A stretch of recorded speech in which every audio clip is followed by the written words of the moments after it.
Ah, viva live. And we are live. Live. Dev, your coiffure looks properly poofed.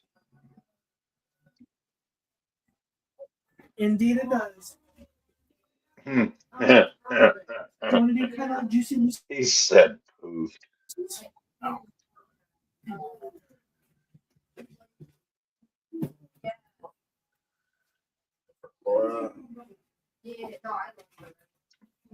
I wonder if the halftime show All right.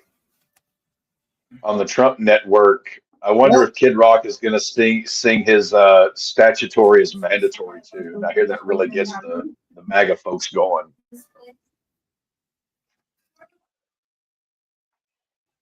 so Maddie, you are lagging oh, I bad. can see it. What is it? Not Zariel, the Infernal Tea things, the red ones with a little bit of blue on it. Well, you're What? You want to come on and see Cap real quick? Sure.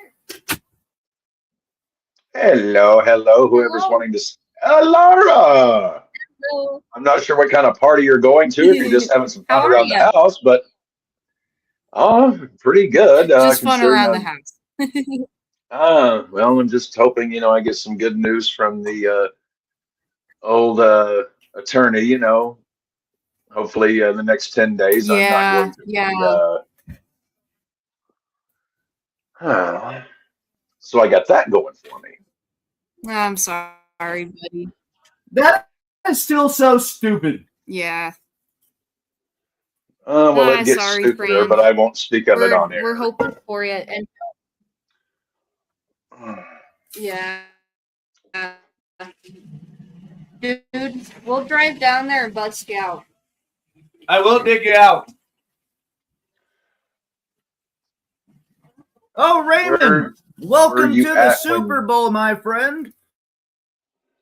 When I And saw he my says, first Super where Bowl, were you when you saw your first Super Bowl? I was in my living room. It was January 1996, Super Bowl 30, Cowboys versus Steelers. That was my first Super Bowl observing. So the first Super Bowl I can recall, and I talked about this with my coworkers, it has to be Super Bowl 2005. I believe it's the Steelers Seahawks. Yep, sounds about right. And that's the first Super Bowl to memory I remember, because it has to be, because Madden 06 was Sean Alexander. So yeah, that was either the second half of my freshman year in college. I'd want it because I graduated in 04, so college, that was my freshman year.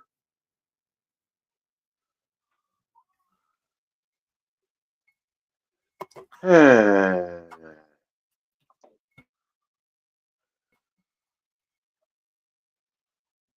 got a piece of chicken wing stuck between my We're teeth. getting old, man. We're getting old. Well, you're getting old. I'm becoming ancient.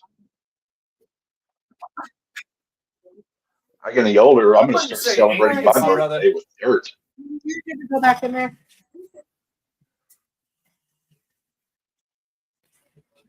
I think they're done.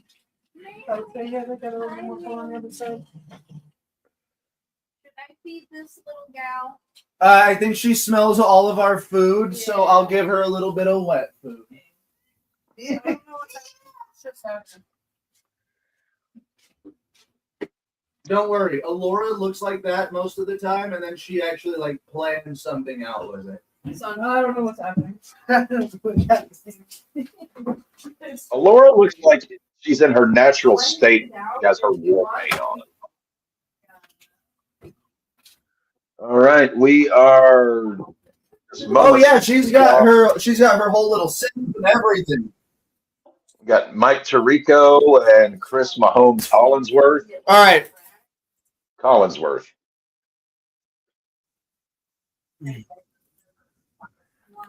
How many times do you think Chris Collinsworth references? What was the question? There are no stupid questions, only asshole answers. The question was, why is the AR next to players?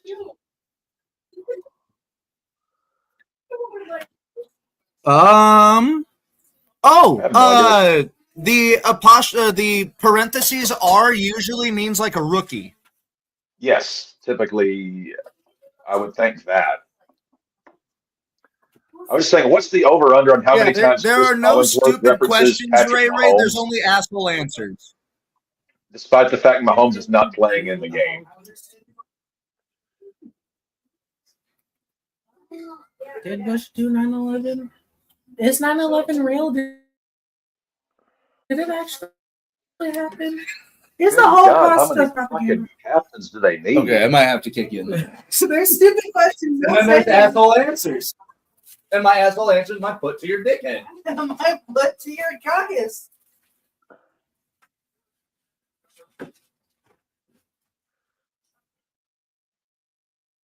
So they've got 5 captains per team, accompanied by 2 refs and apparently 2 The people I've seen every number 20. trainers.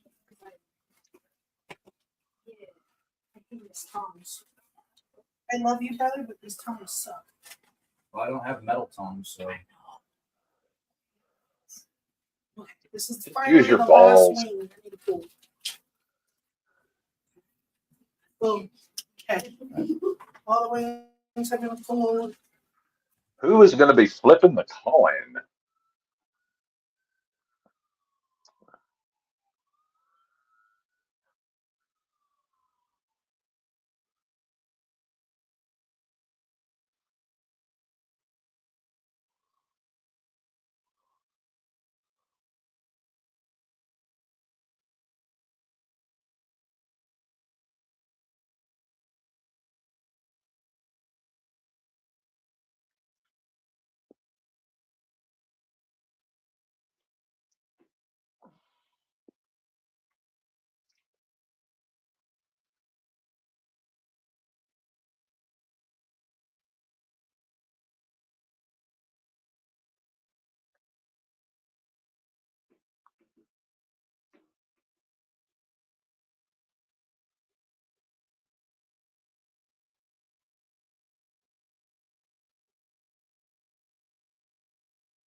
Ray, all I can Kraft, I think it's the sex scandal and guilt by association. Belichick, I think it's just because he was basically an absolute asshole to every human being who ever crossed his path.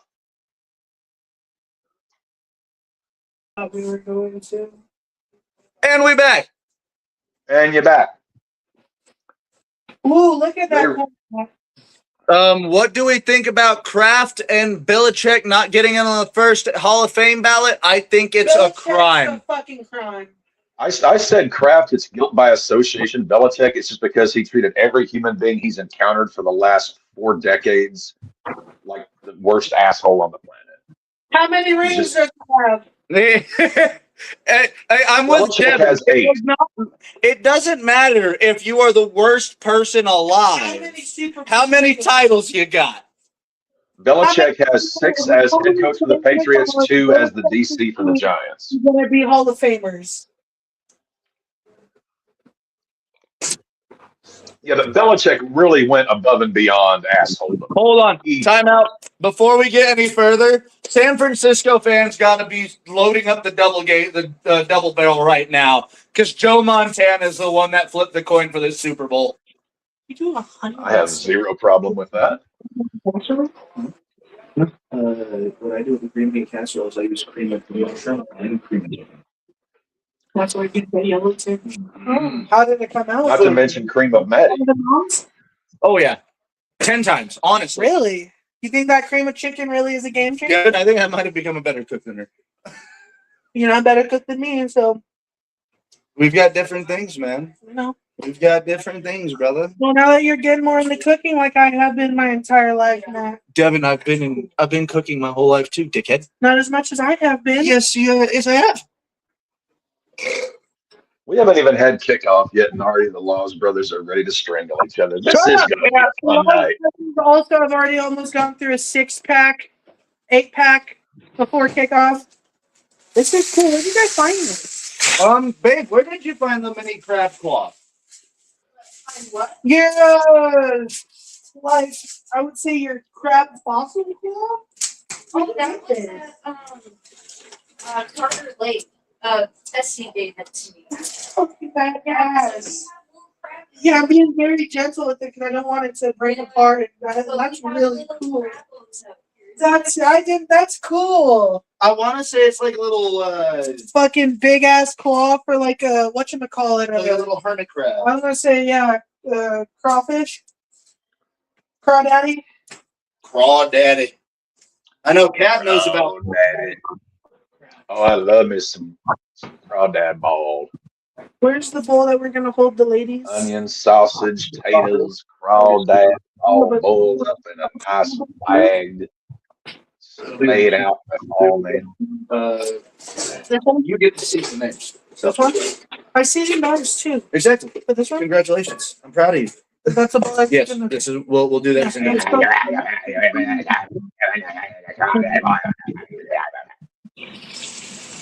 Special teams run laps. God damn it!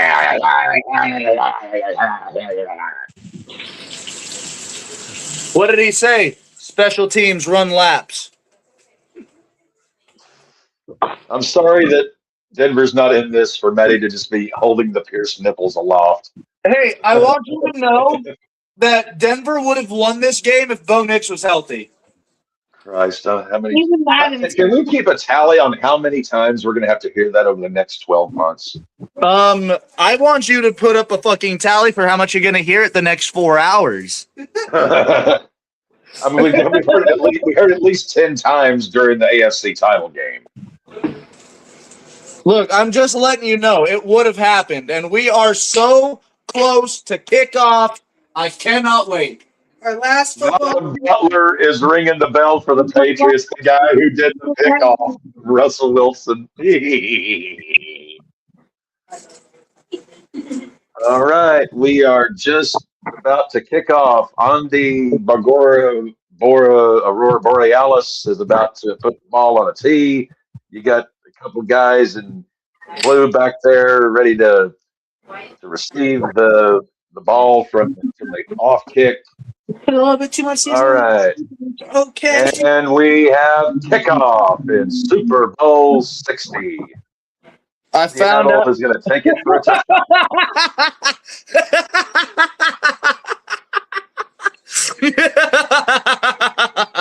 What?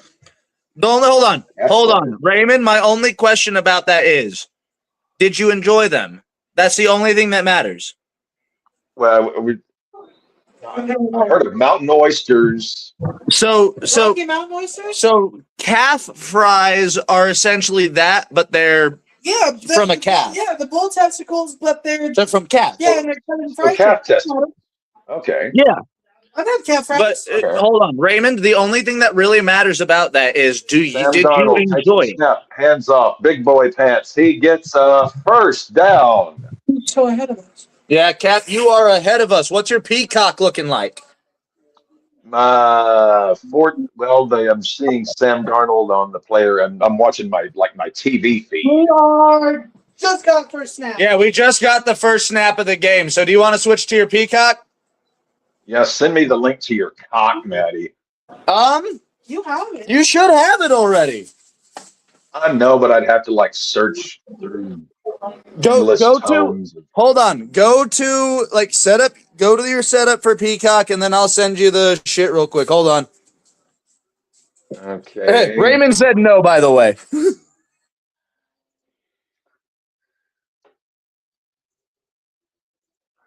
Okay, sign in.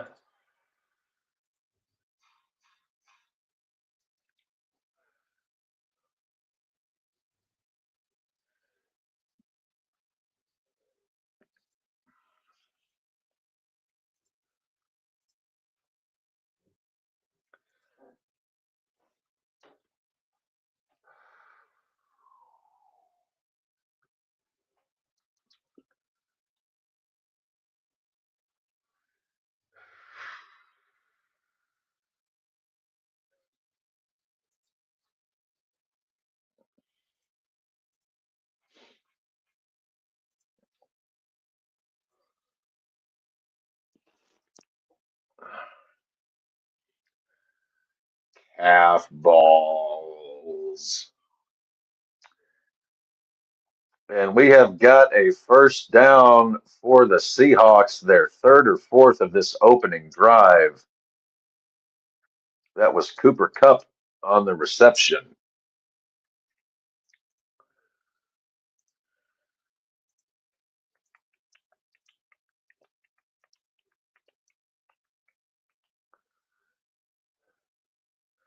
Darnold moving around in the pocket, hurls it incomplete towards the end zone. 2nd and 10 coming up for Les Hawks DC.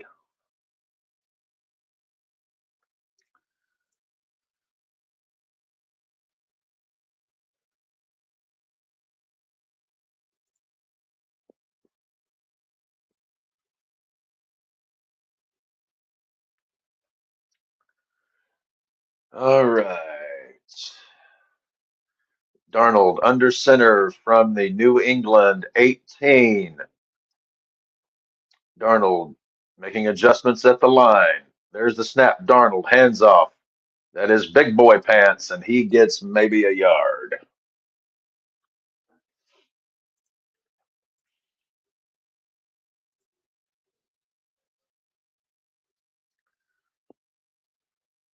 Score. Cap, it has been sent to your email. All righty. Devin is up close and personal with the screen, so he is going to call it for me. Ah. Oh, also, Cap, what did you think of that fucking AJ Barner catch? That was the definition of threading the needle. That was very nice. Very nice. Very nice.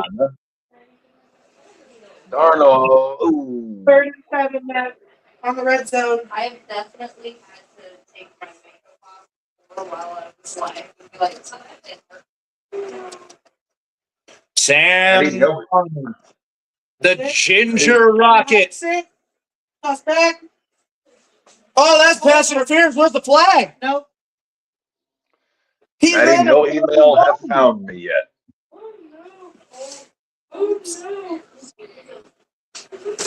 Going for a field goal. Special teams is coming out. Snap. Oh, After seeing that a second time, that wasn't pass interference. I gotta have it easier, like right up here. and that is going to make it 3-0 Seahawks. Super Bowl kick. All right. Maddie, your email has not come through yet. What do you mean? Hold I on. have not received an. I tried to, dickhead. Did he shank that? No, it went up, but barely. It went. It hooked, but it went in.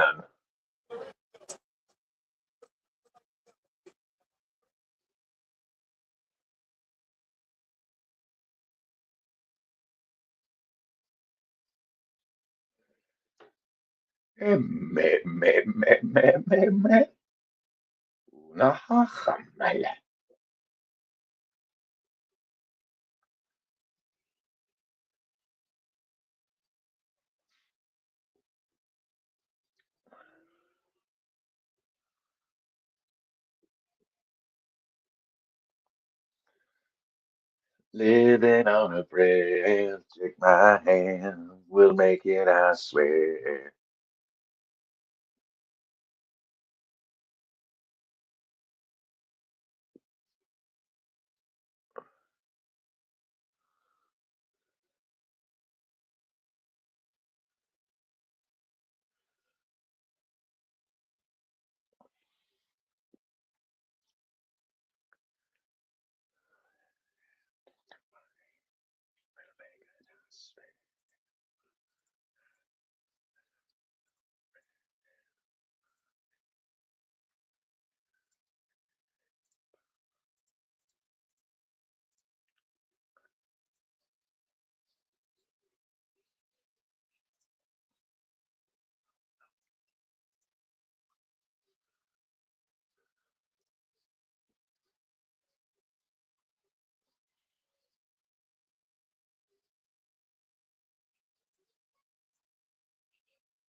Green Day on the kickoff show. I only caught the first half of it. but what I saw, I liked. I'm a Green Day fan, so definitely like to see it. Although we'll say Billy Joe Armstrong with the hairdo, he looked a little bit like Brian Setzer, who I'm a big fan of as well. But it was like Billy Joe's going into his Brian Setzer era.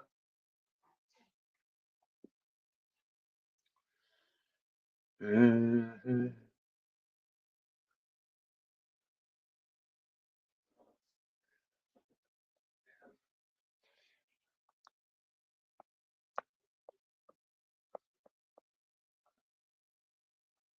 Mhm.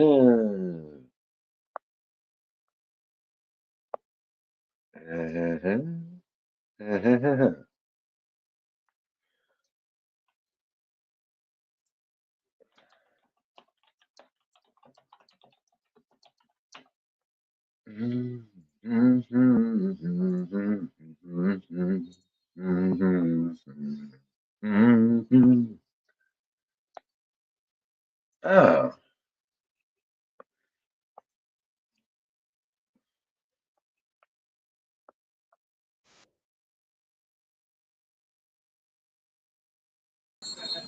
And Okay, I am officially cocking. I am talking with Ooh. you. I'm getting Drake What's the May timestamp? What's the timestamp? 11:52. Cool. I'm at 11:52 myself. Okay, so we should be good. So Seahawks go up 3-0. Let's see if the Patriots can answer. Next year's gonna suck for the Super Bowl. By the way, did you hear who's got it? Next year it It's should ESPN and be ABC. So pirating. yeah, well, it should be CBS's turn. It's gonna be ESPN and ABC apparently. Well, I mean, I can still get ABC on my TV. Devin and I gonna get Fubo. Well, you can just pay the, $299 a month for ESPN plus premium plus Pampers, I guess. And have to still pay for Ramondre, WWE even though you're a subscriber. man, TKO is literally running WWE like fucking UFC, and it's pissing a lot of people off.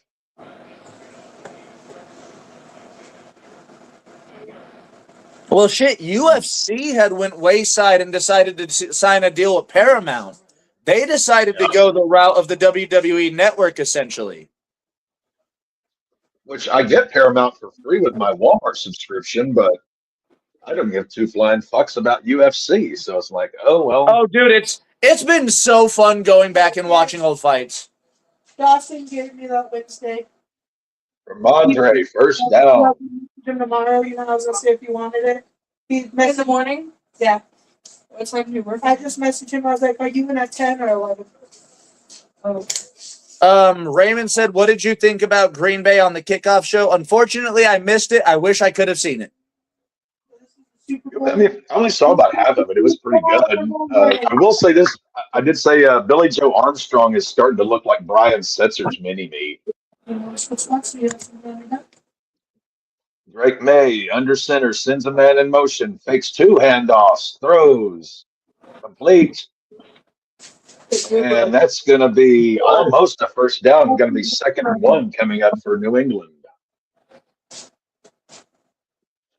So are we really going to trade the Chiefs dynasty for Patriots dynasty 2.0? I don't think we're going to get a dynasty. I don't think we're going to get a dynasty, but I It's a do one think and done for a little bit. I don't think a one and done either. No, for a little bit. I'm not saying like they're So, going to be in the Super Bowl What in the next 3 years. consists of a dynasty is if you win more than 3 titles in 10 years. Yes, I'll see that. I think, yeah.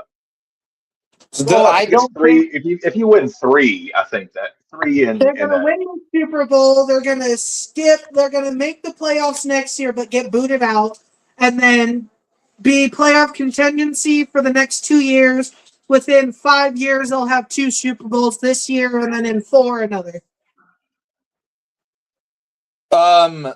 Raymond said, "Did we see the boxing fight where the hairpiece was knocked off of the guy when he Yes, got I hit? did. did not I see saw the the fight, clip. but I saw all of the clips all over the social webs. I did get a chance to watch the whole fight. It You actually happened. saw the It fight? happened Drake so May goes early, bro. I felt so bad. Imagine the thousands and hundreds of dollars homie put in for the hair transplant just to get it punched off. No, straight up, Because I'm that's what that suing. was. That wasn't a toupee. That wasn't glue. That was a transplant. I'm suing the shit out of whoever did it. I'm covered. Oh wait, What do you mean, sweetheart? taking this off. So I can see. You know what this is. No, I did at first. Yeah, I got to see the fight. There is no. We don't need to go with that first. I'm suing the shit out of whoever put that hair on. Did you want somewhere else? Drake May steps up. Drake May takes off. 45 down to the 43. So now what are we doing after this? Because we're gonna need time to sober up after this. Probably playing some Madden Madden? or doing a Royal Rumble. We've never done one of those. In person? Yes. Let's do that. Oh yes, let's do that because we can have all of our downloads characters in it. And we can go through and download some more. Yeah, you can have some of the ones I have because I have some you don't, and you have some I don't. I got a really good Zilla. But Matt, you know what else? Alright, Matt, third and both 9. need to- I don't know if you need to do it all the way. I need to do it all the way. One of us has My to rise. do the showcase all the way. All right. Blitz is on. May chunks it up. Incomplete. Because there's characters, movesets that we can't download because we don't have the showcase finished up. I finished it When? whenever I got the game. Oh. Maybe I need to finish it. I haven't even started it, but I've gotten deep into the My Rise. I haven't done I've done a little bit of the My Rise. I went Luchador. I've gotten a little deep into the My Rise. I have my second character already made. CM Punk and Reigns at Mania is gonna be Amazing. as mad as so everything excited. WWE does lately. So the way I look at this, you've got two older men within the WWE, but the thing is, One's younger. no, Roman's here's significantly younger. the thing though. Both of them can put on top tier performances without having to overexert themselves. Yeah, both of them would be perfect to have. It's It's going gonna to be a spot fest. it's going to be the opposite of a spot fest. It's going to be I'm one of saying those. spot fest by Roman's gonna have Rock It's- come out. It's going to be one of those methodical. It's gonna be Undertaker, Shawn Michaels esque. It's going We're to gonna be have low. we're gonna It's have a- going to drag, but it's going to be a very fulfilling match all the way I through. want to have a question for you boys since we're talking about wrestling for a second before we get up. Mhm. Are we gonna have another Undertaker-esque Mania, like a Mania, or is Undertaker going to be the only one that's gonna have a streak at Mania? You have to build somebody to a Oba? ridiculous stature. I don't think Oba's the one to do it though. They didn't even really start acknowledging the streak until he was 10 wins in. They didn't Are we acknowledge gonna it have until that something far. similar, like a champion that has never lost at Mania but will lose No. after Mania? No, because it's gonna feel way too forced. Because the closest one that was to that I was actually watching, I finished the Unreal documentary on Netflix about WWE. The last Mania match Bianca was in, she was going undefeated. She was 6-0. Yeah, she lost at the, Mania but she with didn't. that- She didn't take the pin though. No, I know, but she was still 6-0 at Mania until that triple threat with Rhea and So Io. here's the weird stats to that match. How do those work? So If you Rhea, want to, does it Rhea, based on hold on, singles? hold No, on. I know, but is it based Rhea- on single Rhea. undefeated shit or like Don't talk shit about my mommy. no, she Oh, wasn't no. involved. No. No. Rhea Never. Rhea had never beaten Io Sky in a one-on-one match. And Bianca's See, never lost a Mania No, she's match. never beaten Io. But Bianca had never lost a match at WrestleMania. So they had that triple Also, threat and she'd Io never won it. lost a match to Io. Bianca's never lost to Io, so the opposite of Rhea never beat Io. Bianca's never lost to Io, but Bianca was 5-0 at Hold on. Mania. Who's Drew gonna face for his title? It's Cody. At Mania, It's Cody. They're gonna build Raheem that all the Rose. way to Mania. Fatu, They're building that to me. There's gonna be a triple Raheem- threat. Thunder. It's gonna be It's Triple gonna Decker. be Cody Raheem Hall, Rhodes. who I'm assuming. even Cap heard the Raheem. The Raheem Rhodes. I mean, Female. I guess it makes sense. I mean, Brandy chose a white guy, so he must be packing something. You know.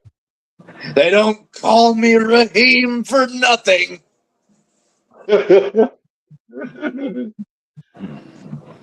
See, the thing is, although we're talking like 40 years after, I can see a Dusty Rhodes today doing that exact same pro. Like I can see Dusty doing that.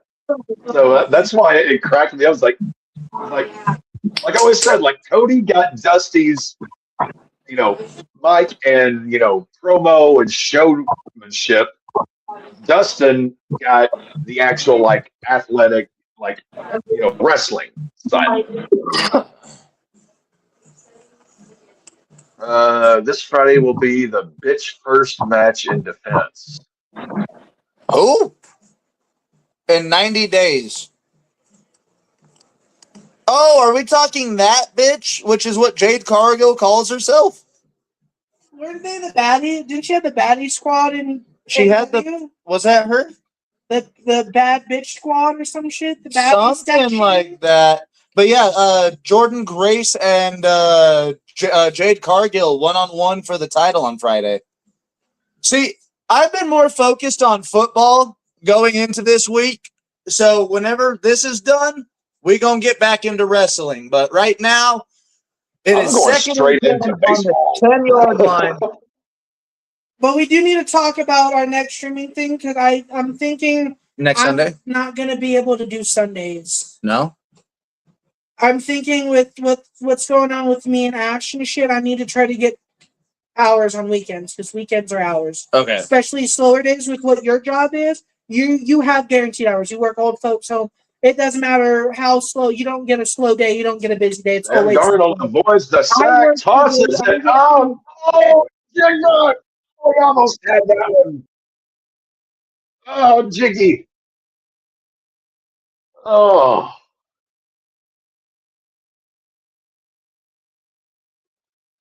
I mean, props to Sam for getting out of that and getting the throw off. But damn, and Jigba, Sam just overthrew him.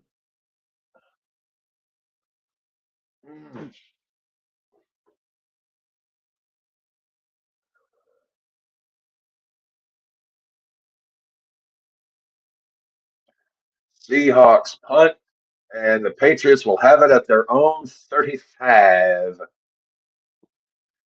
Jabber, how long you been sitting there? 35 years. Violetta is your cousin. Bill, how was your weekend? Both of them.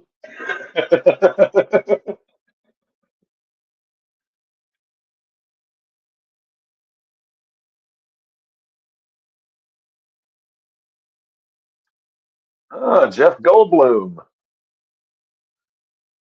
because you don't go dark.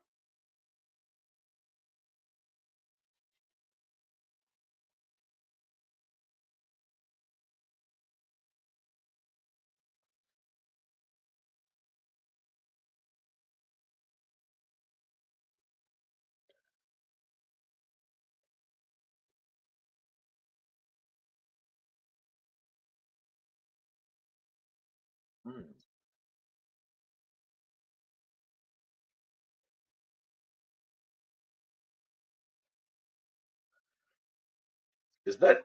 Oh, Serena.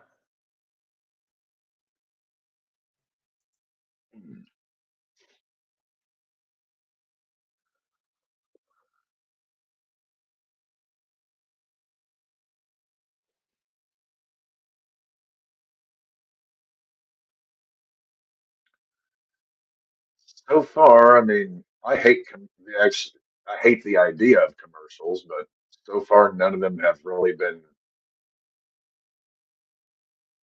you know, hilarity worthy.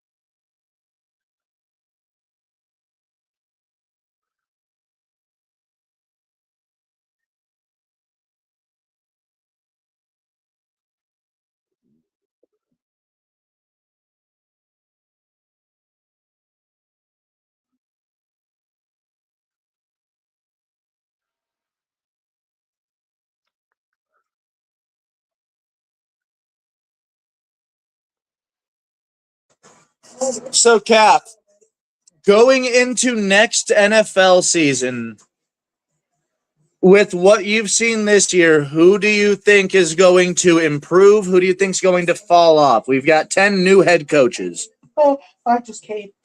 I just know.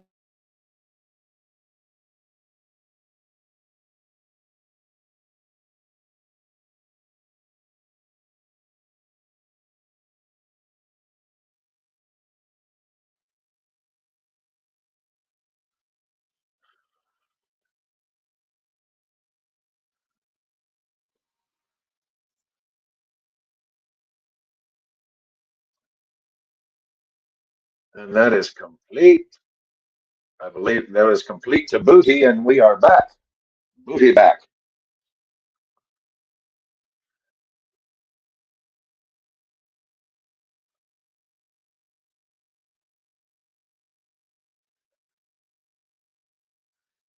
Hmm. Boom, boom, boom, boom.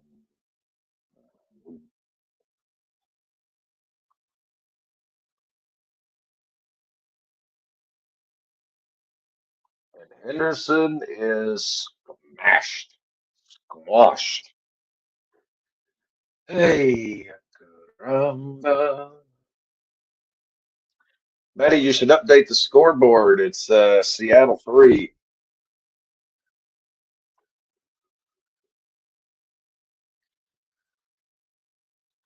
Did you hear about the Falcons player who got arrested the other night for basically losing his shit?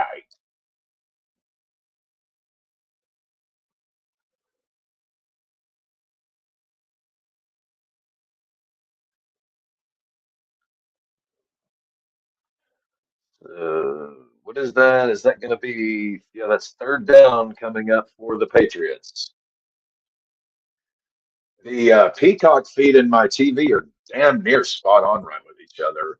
Peacock's just like a half second ahead. All right, May in the shotgun, 4 wide, 3 to his right. Stevenson in the backfield. May takes the snap. May gets absolutely wrecked in the backfield. It is going to be a 4th and long, and the Patriots are going to have to boot.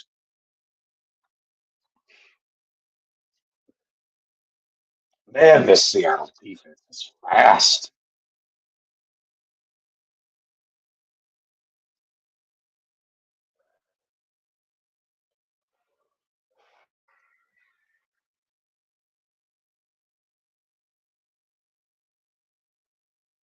I don't think this Patriots front line can keep up with Seattle's speed on defense.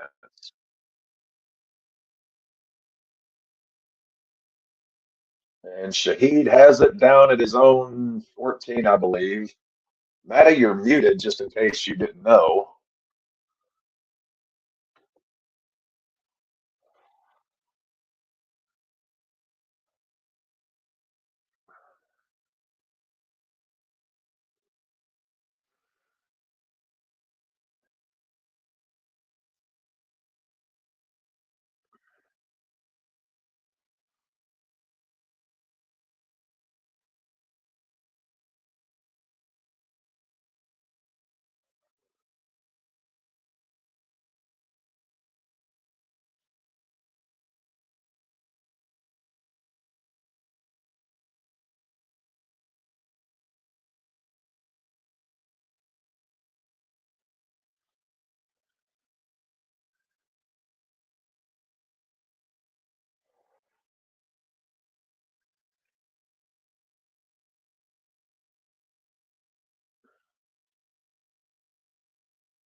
Oh, they're advertising the new Liquid Death. I guess that's like Liquid Death Light equaled only 1 cup of coffee.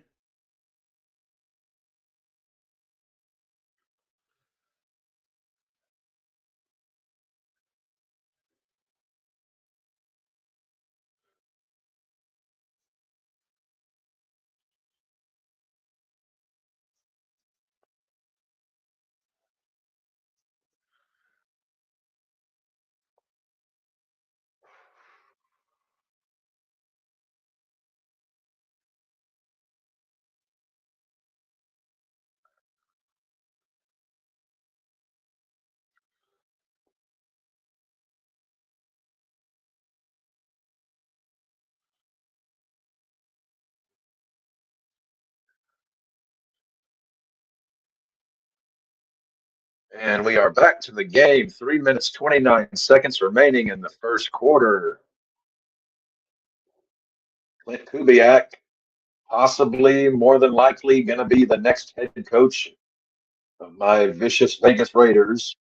Can't wait to see how we ruin that young up and comer. Darnold under center. Takes the snap, hands off to big boy Pants Walker, and he gets about 2.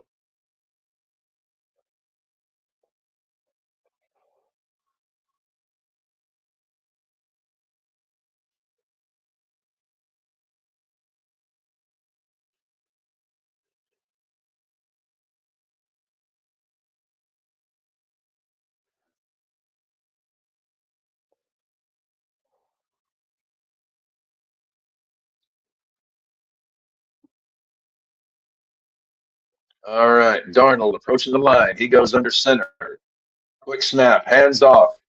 Kenneth Walker, he gets another yard and a half. That's going to bring up 3rd and about 7 for the Seahawks.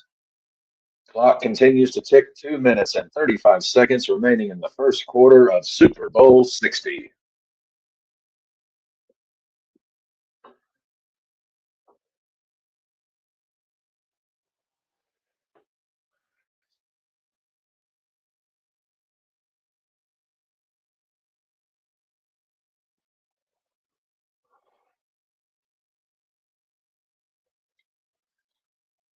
All right.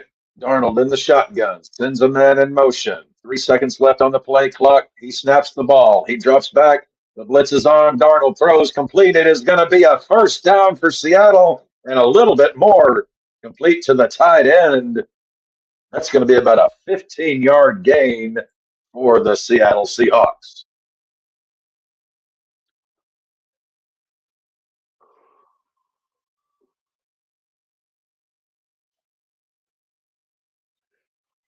That is Barner's second big catch of the game. Really has emerged this year as a target for Sammy Darnold. Darnold under center, sends Cup in motion. Darnold making a change in a bunch formation. Takes the snap, takes the handoff. It is an end around, and they are going to lose buku yardage on that one. New England sniffed that one out. It is going to be a second down, and I believe 15 coming up for the Seahawks.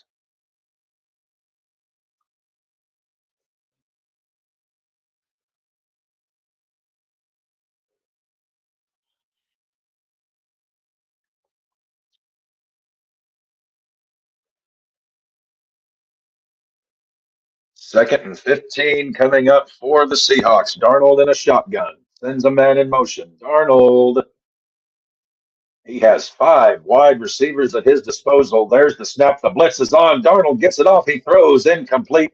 Intended for Jackson Smith and Jigba. It is going to be 3rd and 15 coming up for the Seahawks. That end around was not a wise decision, as it has put them behind the 8 ball, so to speak, on this drive.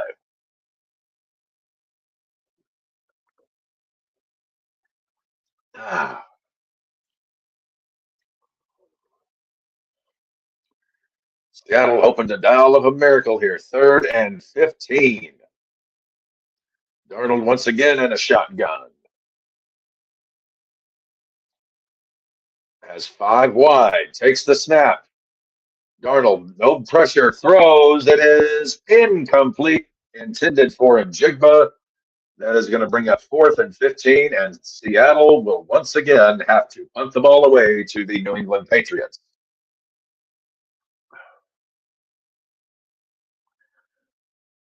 This game may be a bit of a slug.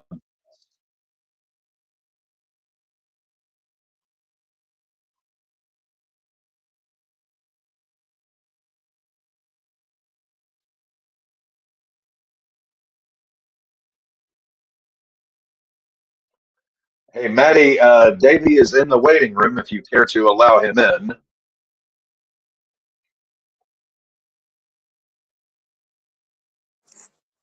Davey, your team made it to the fucking Super Bowl. How do you feel? Of course we did. It's the Of Patriots. course we did. It's what we do. Matt, Hold on. And yet your 6-time Super Bowl winning head coach can't get into the Hall of Fame. I don't know Is what the the fuck evil wrong with them. empire back?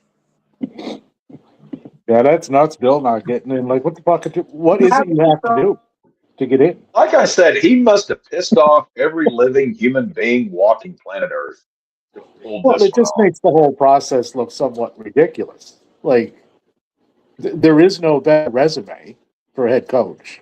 So, by that template, then no head coach will ever get in on his first try, ever. Stevenson, that may be the last play of the first quarter. Looks like it's going to be 2nd down and about 5 coming up for New England. Oh. Fred Ottman, otherwise known as Typhoon or the infamous Shockmaster, has been hospitalized for 30 days after his gallbladder exploded inside of him. Good God. I know. I'm like, fuck, man. He's lucky to be alive. Yeah, slightly. It's like okay, maybe a bit more than slightly. I'm doing a show on Saturdays now you would love, I think. Oh, what you is remember, You remember Around the Horn on ESPN? it? Mm-hmm. We do that, only wrestling. It's the same. It's basically the same format. We just take a bunch. Yeah, we just take a bunch of topics like from all like WWE, AEW, New Japan, whatever's going on that particular week, right? And you get like 30, 40, and you get like 30, 40 seconds. Here's what's your take on this, right? And then. So, are you the Woody Page of the panel? Am I the what? The Woody Page, remember from around the old guy that writes for the Denver Post? I'm Stampede. That's enough. I remember there was Woody Page, and then there was Kalashaw from the Dallas Morning News, and there was another dude from I think it was the Chicago Tribune, but I can never remember. He looked like one of my professors in college. I can't remember his name. It's like that saying, be yourself, everyone else is taken. Speaking of being yourself, a certain Atlanta Falcons wide receiver ran aground of the long arm of the law the other night. Good God, did he ever rack up the... Seems to be a requirement for NFL inclusion. Who did what on Atlanta? Will it make any difference? Oh, I mean, one of those charges was aggravated battery on a police officer, so... They tend not to like that one. No, they do not. Not in the slightest. I did a sociology paper on the Renee Good shooting and the ICE involvement. Very interesting.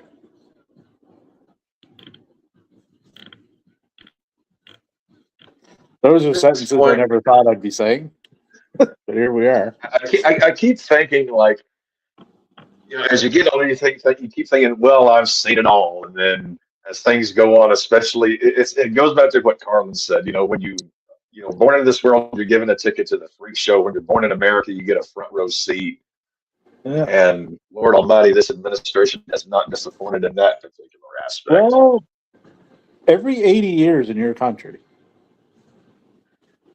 there is a threat to your democracy. Every 80 years. Go look it up. It's like in one generation, like that generation either dies or whatever, right? And there's no one there to kind of remind, hey, let's not do this. Like it props up again. 80 years, trace back 80 years ago from right now. Tell me what That you would have think. been either Truman or Eisenhower who was Yeah. in office at that point. Yeah. So, and then go back 80 years from then, right? That 80 to 90 year range. They're And Truman and consistent. Eisenhower had pretty calm administrations. Nothing really happened under Eisenhower that was bad. I mean, you had at the tail end of his administration, you had the CIA, starting to be a pigs thing, but 52 was with 52 to 58. Eisenhower ran a pretty decent ship, definitely economically. So who was before? So let's say Eisenhower was elected in 52, 52 minus 80. So that's 1900 minus 28. That would have been 1872. So that would have been Ulysses S. Grant's administration, 1872, which Grant's administration, you want to talk corruption. Grant himself wasn't a corrupt person, I don't believe, but my God, that he just handpicked the worst of the worst. And that is going to force a fourth down. Seattle. Man, I'm liking this game. This is my You'd like Blue any Brown. game at this. You would like any game at this portion of the season because of the team you root for. Like they're never playing this time of year ever. Well, I'm starting our new head Like this coach. is all just a bonus for you. Like you might as well just become a fucking Patriots fan. Seriously. Hey, I'll cheer for Boston when they play the Yankees, but that's about as far northeast as I'm moving. We'll take you on. We'll give you a set of training wheels and let you learn. Like I hate the weather. I like the desert. I'm not telling you to go there. You just have to learn. It's like, oh, okay, so this is what not losing is like, right? So we have to ease you along, slowly as to not hurt yourself. Well, maybe this guy Kubiak can, turn the corner from 2 or 3 wins a year to 6 wins a year. Just give us a little bit of a bone. Is he bringing a whole new team with him? I checked the data on that. Unfortunately, he is not bringing anything but his clipboard. Yeah, so that's not likely to work then. Well, we do have that, pesky #1 overall pick that we're going to draft out of Indiana and proceed to absolutely ruin and poison that poor young man. God almighty. I like the kid, just dude. So the cycle that I was referring to, 2010s to 2020s, so present, current era, we know what this fucking mess is. The next one would have been the 30s and 40s, which was the Great Depression, World War II, which necessitated massive, rapid restructuring of government and the economic system. Then you go back to the 1850s and the 1860s, which was the Civil War, right? Yeah. Right? And then if you go back again, the 1770s and 1780s, the American Revolution and the drafting of the Constitution. So every 80, there's a pattern in there. There's a definite pattern. Well, you're referencing one of my favorite books called The Fourth Turning, where they basically say there's history is cyclical. There's basically 4 eras of history that repeat itself. Oh, definitely. Yeah. Like, what's the quote? Those that don't know history are doomed to repeat it. It's something to that effect. Yeah. That's 2010 you had Obama. You had 6 Obama years. wasn't trying to take your democracy away, so it didn't really start with him. But 2010s to the 2020s, Trump would have fell into that because of when he ran. Yeah.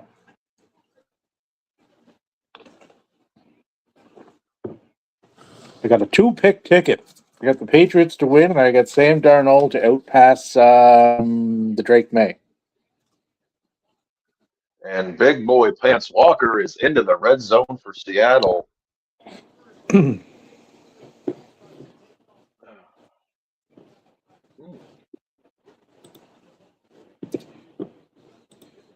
After basically once this game's over, I just go straight into baseball season. I've actually got my preliminary draft board spreadsheet up at the moment. Got about 117 names on there. Looking forward to baseball. Yeah, when's the draft? March something or other? End of March. Saturday, March 21st. Third week of March. So yeah, our draft is always the Saturday before opening day. Yeah, so we if you get take out weekends, holidays, Valentine's Day, it's like less than a month. Yeah. Right. I've got 4 Red Sox on my board right now. Crochet, Gray, Chapman, and Duran. That's it? Those are the Red Sox that I like this year. What, more importantly, like, what changes are you making to this league? Well, we're going with the infield's going to be first base, second base, third base. Yeah, as it should be. Shortstop. Then outfield is just going to stay out. Yeah, you don't have to like left field, center field. You can if you want to, whatever. But the reason for that is like the infield guys that play multiple infield positions become more valuable. Yes, I mean that's how we used to do it. But then we had complaints from one group who are Yeah, but it's less valuable when you combine positions. You're basically cutting. I prefer your method on that. I do. Yeah. I've had to facilitate changes in this league since 2008. I just kind of have to go with what the group wants. Change is not your friend, my man. Well, what's going on there? I mean, I'm not afraid of change. I just want to make sure I please as many parties as possible. So, Davey. Maddie. What do you think about this question from Ray Ray? I don't know. What is it?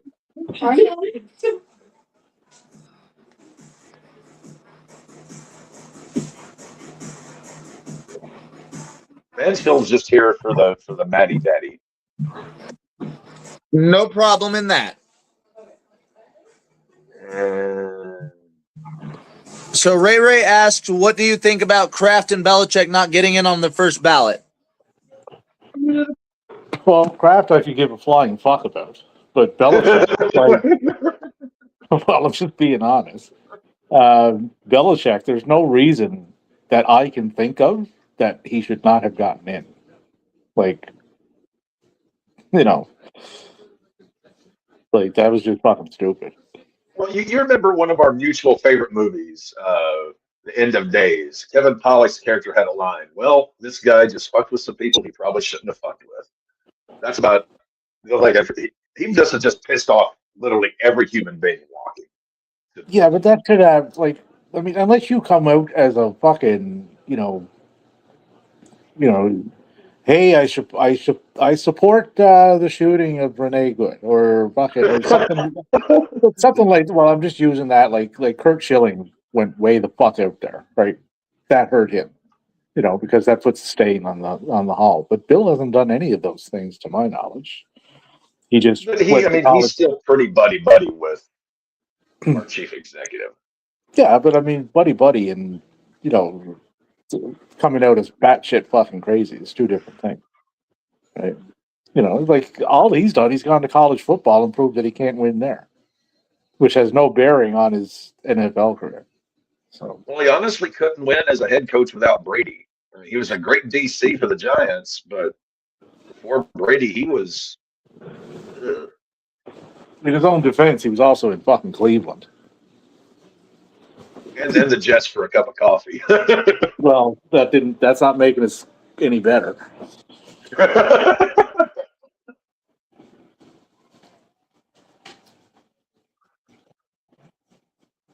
What's crazy is he didn't follow Parcells as head coach of the Giants, but he did follow Parcells as head coach of the Patriots, if I remember correctly.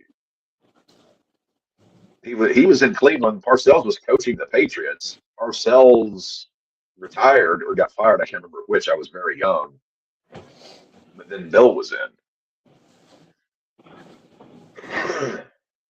in. Mansfield asked, Daddy Matty is delicious, Dev, with you too. So what am I? I'm so Dev is delicious, Matty is daddy. What is Cap?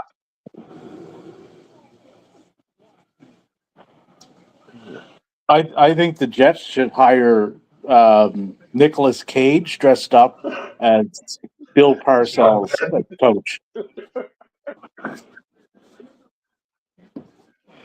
I saw the screenshots of that. It just Daddy Matty is delicious Dev with you. Well, they can't win anything. They might as well be entertaining somewhere. So at least that would create some, something to talk about on the sidelines, at least. You picture that for how many games they play now? 17? You picture Nicolas that Cage for on the sidelines dressed as Parcells. 17 games. Nick Cage dressed as Bill Parcells on the sideline, going like batshit Nick Cage fucking over the top crazy. I would watch every New York Jets game, every game, just for that. So do we get someone? Well, I guess I was going to say dig up Sean Connery. What's the score? I don't care. I don't care. What was it, Bill Parcells? He was afraid of two things: snakes and the IRS.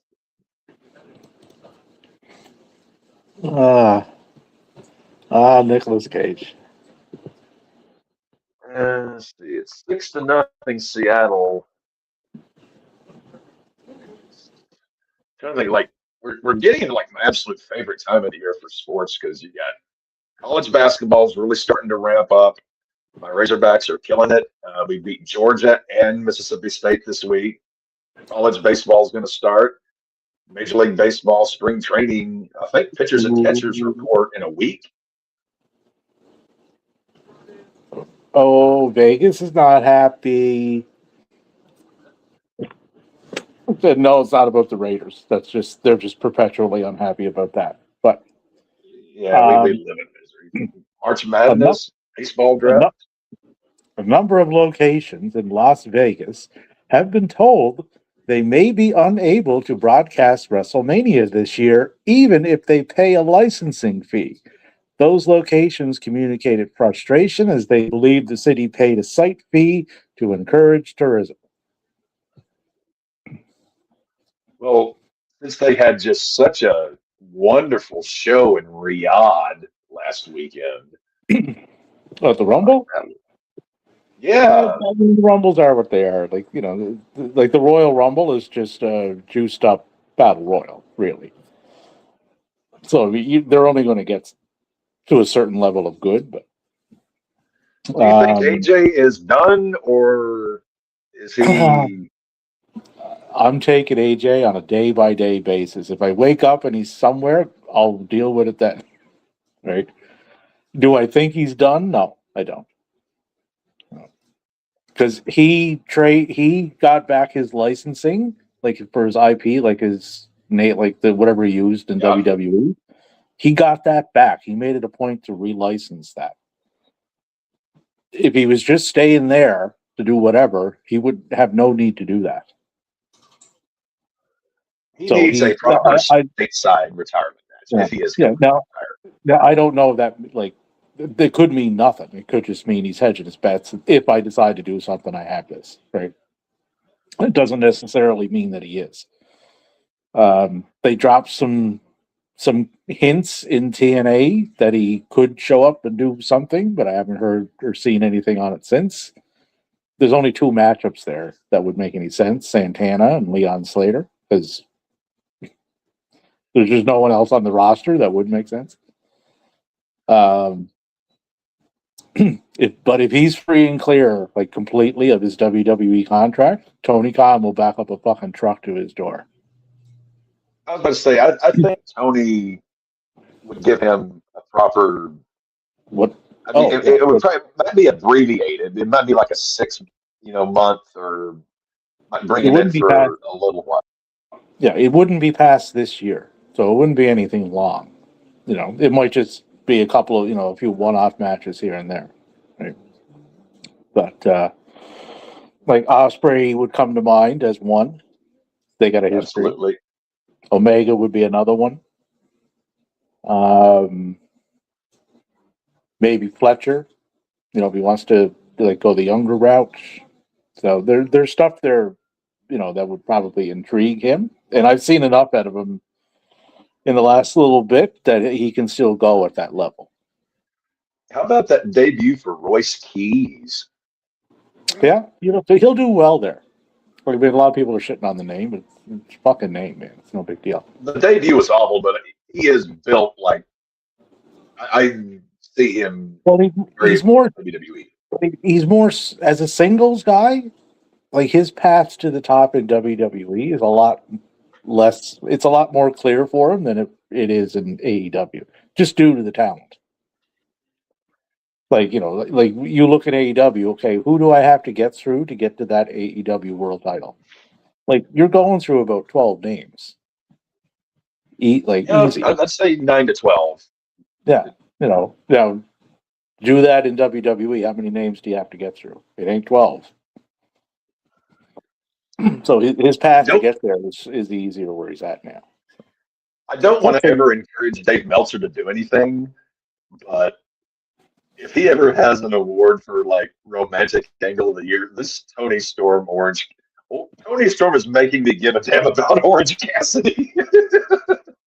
Yeah, I don't know what to make of this. It's not. I mean, it's not something I'm really interested in. It's more like it's just like a little offshoot program for It's not our best work, but it's like I can't not watch Tony. and it's getting around the card for that Grand Slam Australia. It's just a funny little quick angle or whatever. But it's keeping If she gets Cassidy over, by all means, let her go. Let her do it. Yeah, well, Orange is perpetually over. Like, he's never not, but it's keeping her out of the world. Tony. But it's keeping her out of the world title scene too, because she's not needed there right now. So, no one person should be perpetually in a specific title scene. It's just there's only so much you can do, right? You got to back off. When is Osprey due back? He was backstage 2 weeks ago. Okay. I think it was at Dynamite. Just kind of a little visit, a little checkup and stuff. They aired a vignette of him this week. This week? Yeah, Wednesday, I think. So that's telling me whatever he got checked out is probably doing good, because you don't start running vignettes for someone if you don't know they're coming back. He has a show. He's up and around. Yeah, he got a show March 8th that he's producing over in England for the E promotion that he is a producer of.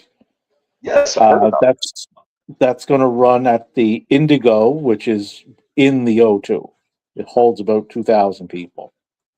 So you won't see him before that, but that's really not that far away. It's a month, actually. I thought the O2 was like 18, 20. That was where Zep had their farewell. The O2 was massive, but this is a venue within the O2.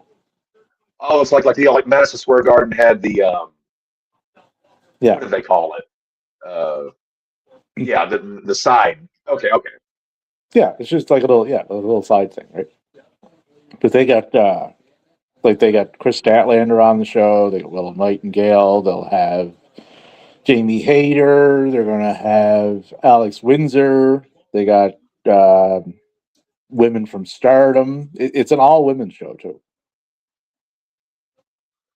So, well, didn't they just have a show? So, I guess I was scrolling through Twitter and I saw a show they were having.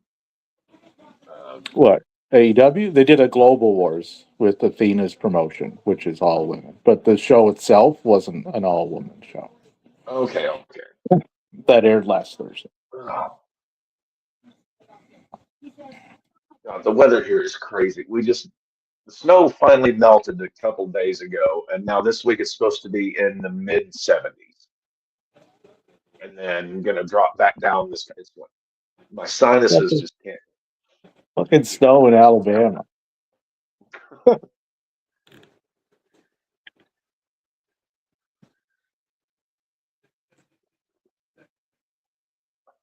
Oh.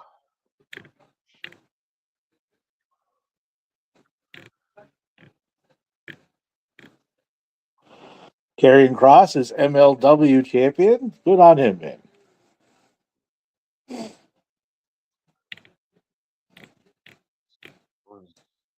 All of those we want cross people don't care.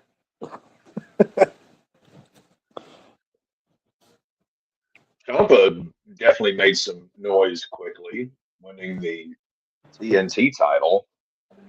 Oh, that match was fucking unreal, man. With Briscoe. It's like, holy shit.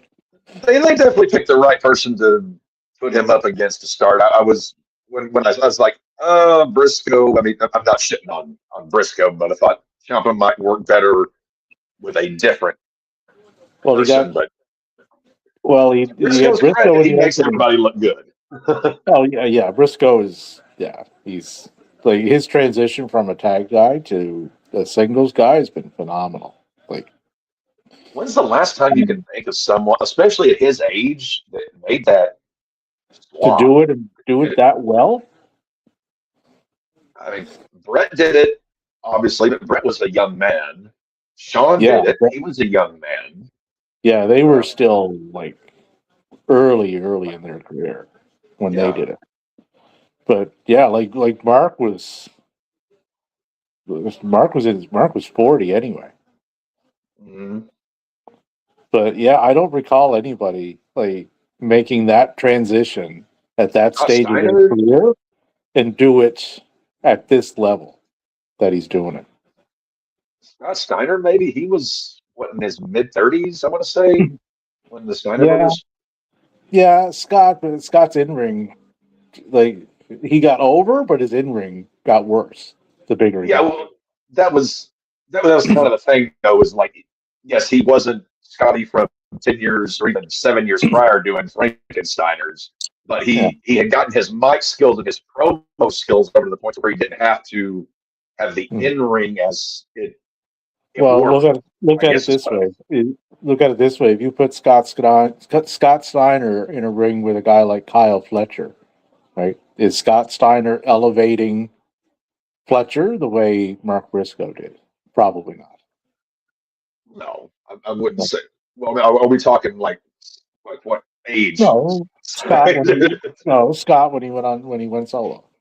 So that would have been 1990. So 1998, Scott Steiner versus current day Kyle Fletcher. Oh, I'm gonna lean Fletcher there. Like 98, Scott still had some go. I mean, like by the time he got like 2000, he had like there was definitely a loss there. And then they put Ciampa in a ring last night with Roddy Strong and Claudio Castagnoli in a three-way.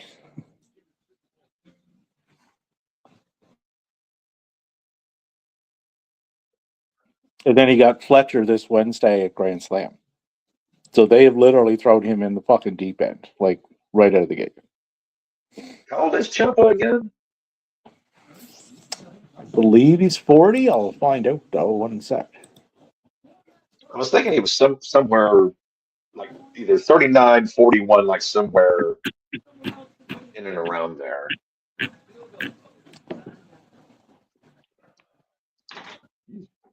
Oh, Ciampa is 40.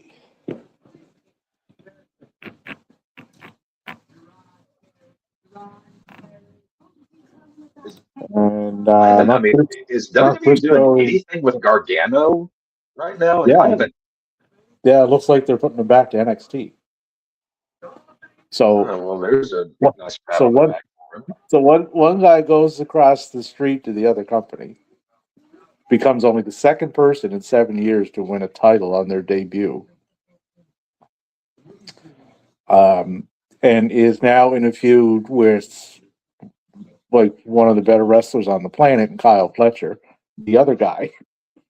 They had him Friday night lying face down on a fucking piece of gear backstage and likely demoting him to developmental. Tale of Two Cities. No, you mean. Hi, Josh. Hey, Dad. Jim's delicious. Matty is daddy. What is captain? I mean, what? And am I just like chopped liver over here? Oh, maybe Dev knows this. What's the score of the Ravens game? Anybody know?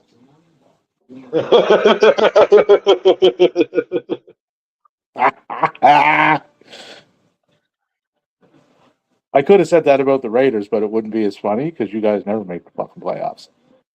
Yeah, I mean, we don't even get far enough to. Yeah. And Drake May backed up into his own outhouse. And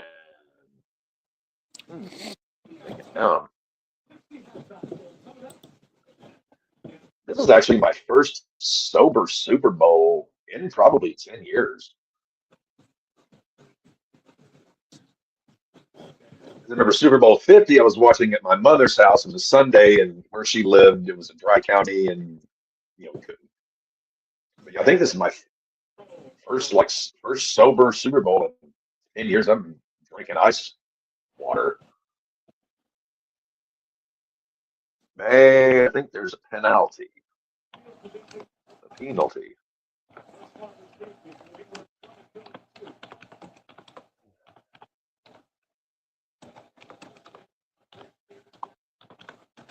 Niners not planning to trade quarterback Jones.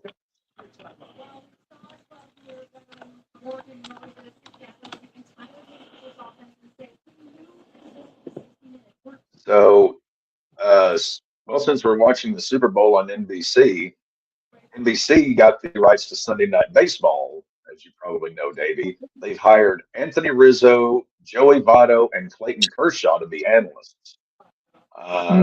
I'm very excited to hear. I mean, Kershaw's one of my absolute favorites of all time.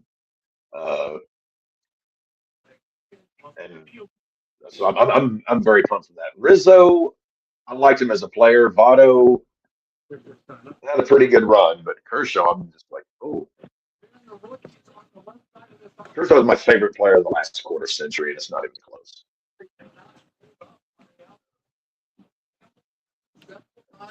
I don't have a favorite player. I dislike them all equally.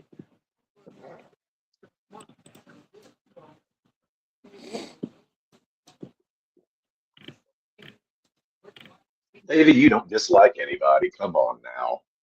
Well, You're just a big teddy bear.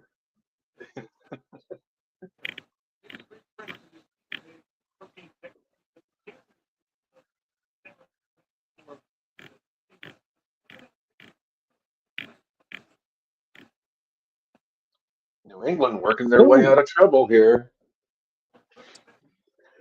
Excuse me. So this Saturday, Grand Slam from the Australias. MJF defending against Brody Lee.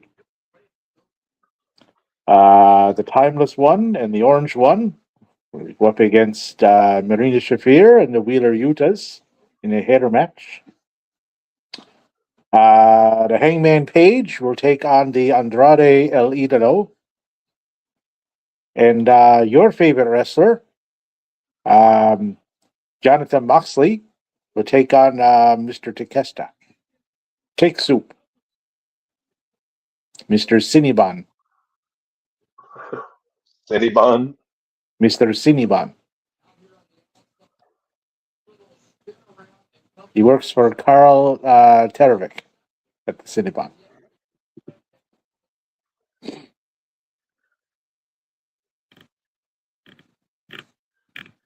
I actually went back this weekend and watched a couple of old episodes of the Carol Burnett show. That woman's just an all-time, like, she the never Carol Burnett fails to show? make me laugh.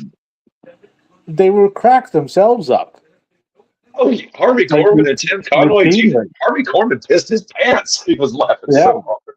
Oh, Tim would always get them going. That the elephant story. Remember that one? Yeah. Yeah. The The dentist. dentist one was another one. Yeah. The clockmaker or Mrs. the watchmaker. Wiggins. And Mama's Family was a good spinoff. I worked what program was I working? Bob's Discount Furniture. That was it. And I was working. I worked from home, right? Mm-hmm. So I kind of created this little. I made this all up. They didn't know if I was serious or not serious or what the fuck. But I pretended I had a secretary, like for certain tasks that I just didn't feel like doing. Right? So we'd be like, you'd have your chat going all day, right? Like, just you talk to other people, right? So I'll send this off to Mrs. Wiggins, and I should have that done. But that's what I called it. That went on for about a year.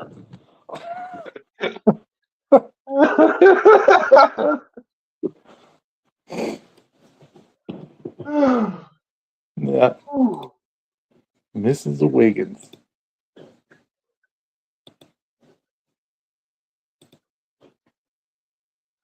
And Shaheed receives the punt, takes it to his own 43, I believe.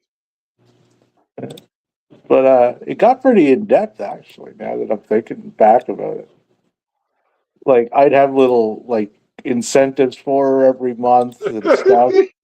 Like they were like they'd be asking me, like, what have you got planned for her this week? It's like, well, this week it's I bring your chia pet to work day. Like just shit like that.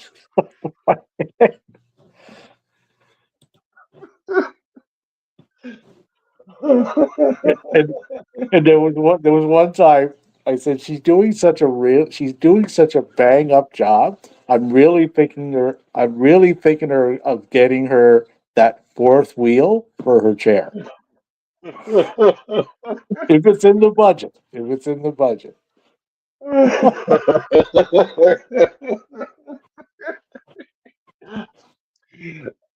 Knowing that doesn't surprise me because, as Andy Dufresne said, it's easy to create a human being. It's amazing what you can accomplish by mail.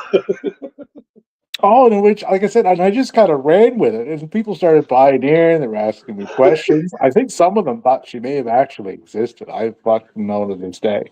But If an idea gets over, it gets over. yeah, it's like, all right, this is working, so I'll run. It's like that Mayor of Canada thing that I do with my account on Facebook and on Twitter, right? Like that still runs. Like people still call me Mayor when I'm in spaces. Hey, Mayor. Hey, guys.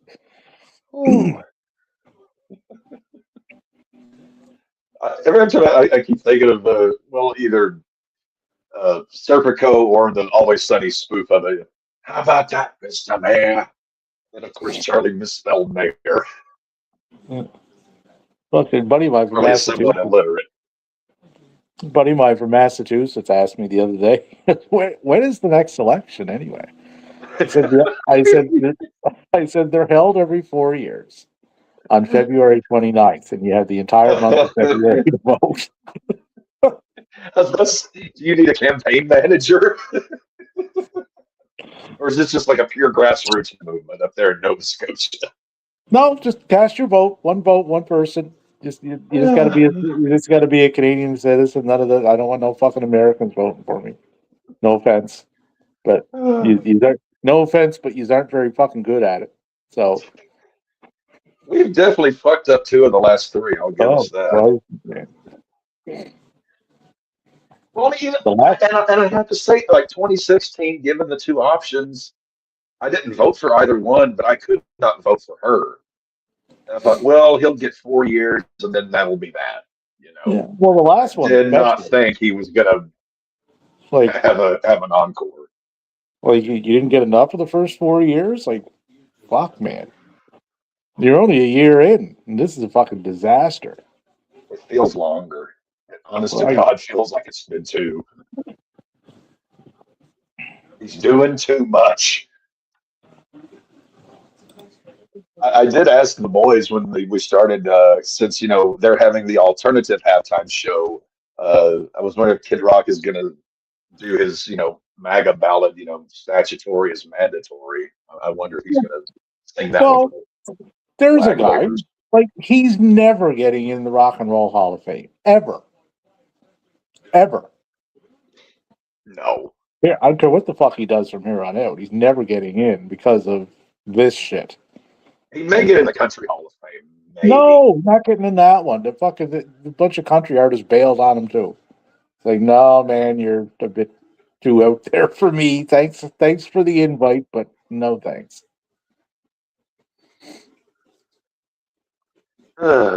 What's crazy is, I mean, he started out as this hip hop rock guy from Detroit who was, kind of cool because he did hip hop, he did rock, he did country, and like the first years of his career, like, okay, this guy, he's a very talented guy in music. Like he can do multiple genres, like he's got some skills.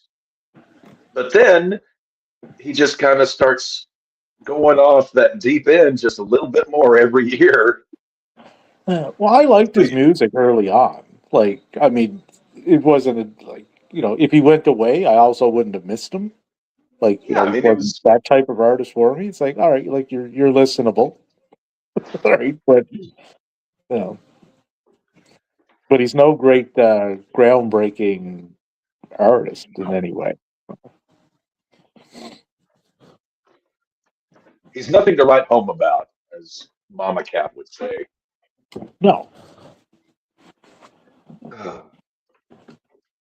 This old desk of mine, this center drawer is. I got this desk about 10 years ago at Potter's House. That's a local flea market secondhand store. Wonderful people, by the way. If anyone ever listens to this, needing anything, they got everything from clothes to furniture, kitchen goods. Wonderful people. They'll even deliver, furniture for you if need be. Uh, I got this desk there about 10 years ago, and I love it because it matches my bookcases. And this thing, by God, is held up. But this Was center drawer, like, it just does not work. Was the guy that owned it named Sherman? No, It should have no, been. it wasn't. Well, no, not Sherman. I don't know exactly who. I want to say Sherman? it was like a mother and like her son's type operation, but don't quote me on that.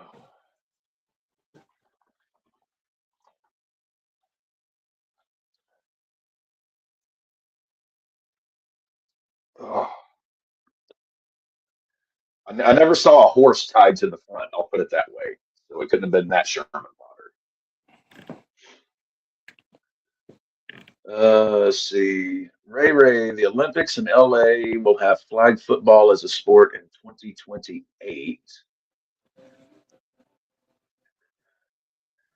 I don't know if I consider that a sport necessarily.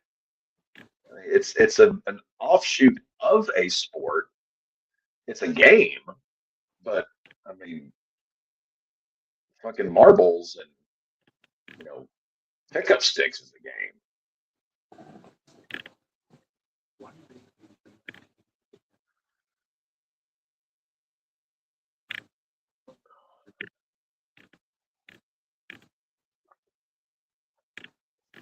Ugh.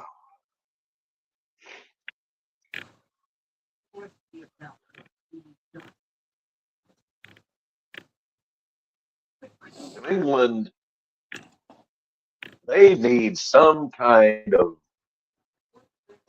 pick six, fumble rooski, serpent slither, something to get them going.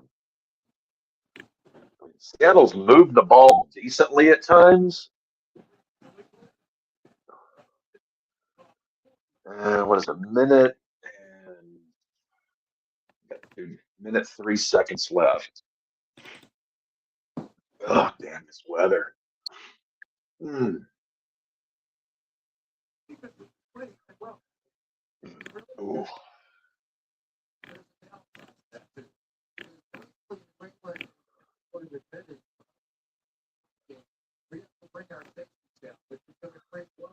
Joe Montana, he did the coin toss this afternoon. He still looks in pretty good shape. Joe's got to be getting close to 80, isn't he? Who? Joe Montana. He Yeah, did I don't know how old Joe is. oh, he's 69. Okay, well, he's not. I was thinking he was about a decade older, but 69. Well, at least he's having fun. I mean, he doesn't look it. I was just thinking, like, man, he looks good for his age.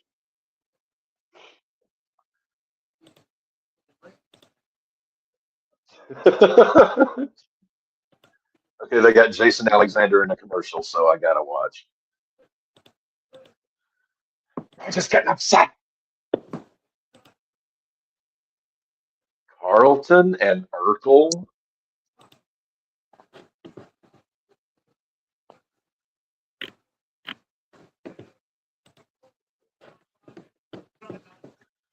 Yeah. 30-yard line, one Benson. time out.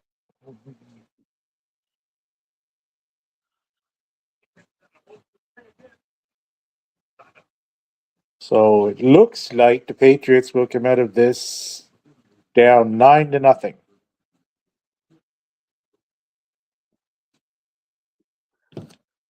I actually went back and watched the Cheers, like the series finale a couple nights ago.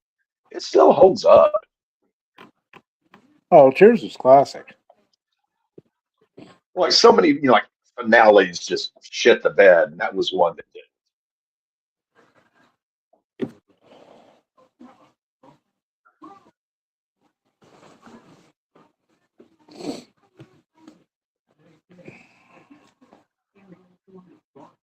Let's see. Mansfield's back. The boys are cooking up food. I ate right before the game. Made some chicken wings and some little smokies and some pretzels.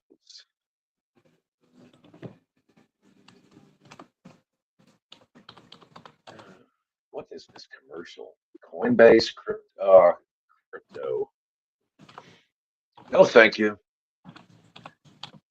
The dollar's in enough trouble. I'm not going to go in for another failing denomination.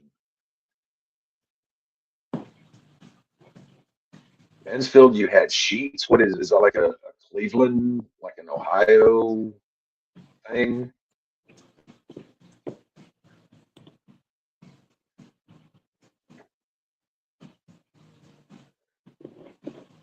Kinder Bueno.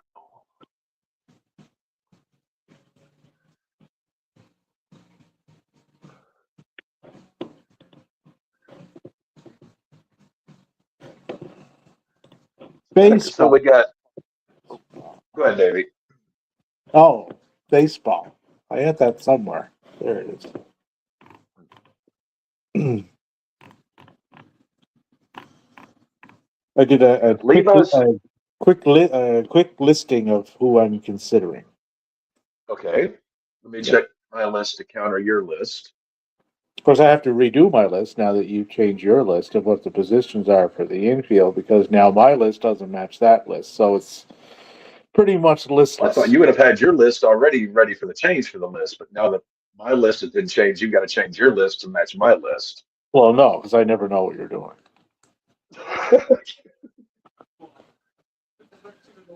But that stems from the fact that I'm not totally convinced you know either.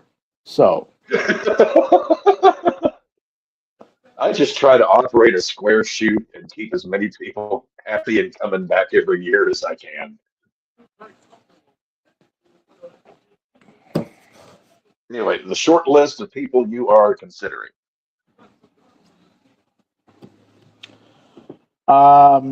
Let's see.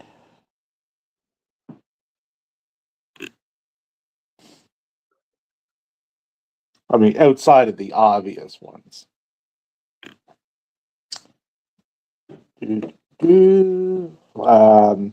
Rafaela out of Boston. I'm liking him. Roman Anthony, obviously. Isaac Collins. I like him in Kansas City. I like that fit.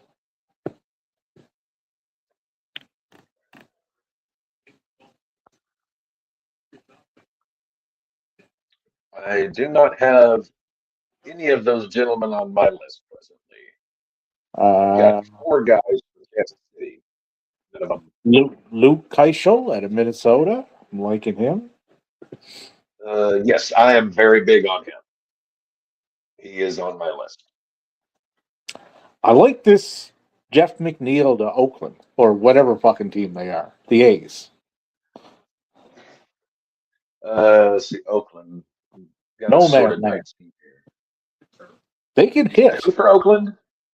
They got a good lineup. They don't have any pitching, but they got a good lineup. If they can land some pitching, they could be a problem.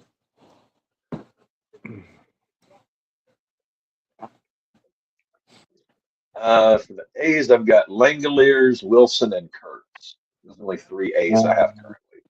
Yeah, got Langoliers on there for the catchers. The pitchers.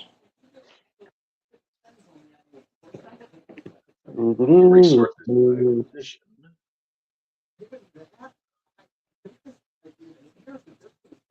I like that Emmett Sheehan at LA. I thought about him, but Then you realize it would make too much sense, and you unthought him. I just don't trust anything coming out of the Angels. Man. Well, no, he's with the Dodgers. Oh, I thought you meant the A's. No. Why would I consider anybody off of that fucking team? Dodgers pitchers. Do you think I'm an idiot? You think I'm an idiot? You do. You thought I was gonna draft someone off the fucking Los Angeles Angels of California, Anaheim District 3 Angels. District 3. Can't even pick a fucking name for your team, for fuck's sake. One team doesn't have a name at all, or a city, and the other team got like fucking 9 of them. Like loan one to the A's. The Anaheim A's. AA. There you go. Snell, Yamamoto, and Otani are the 3 Dodger pitchers I've got. Right. So that's on a $500 budget. You just spent $800. Well, I'm just planning.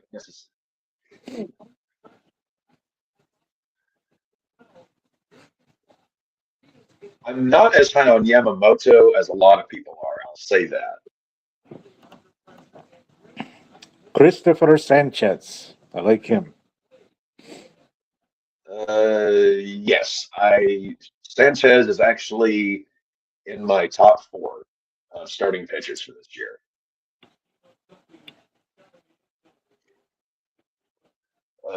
Also, your boy Crochet is in my top 4 of starting pitchers for this year. So that is a field goal for Seattle. It is 9-0. Yes, as I predicted. Well, I'll tell you something for Kansas City. I do like Reagan's. I like this kid. Yeah, I remember when he got shot, man. That was fuck. I was only a kid at the time. I feel bad for Reagan. The pitcher, not the actor, turned for.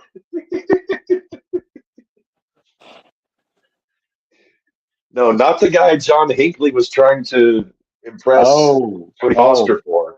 You mean the pitcher from the Kansas City? Yes. The guy who throws the ball, not the catcher in the. Well, that was John Lennon's assassin. Yes. Let's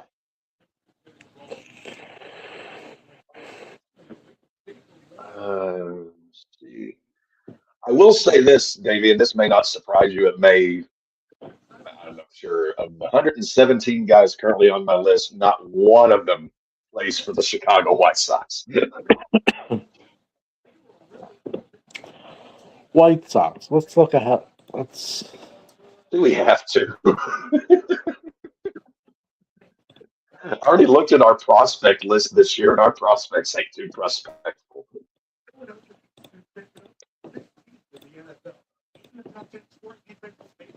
We have been signing quite a few free agents this offseason, but none of them really, you know, earth-shattering or, oh my God, we got so-and-so. It's like, oh, we got so-and-so. Great. Well, it is halftime, which means, I guess that means, We're halfway there.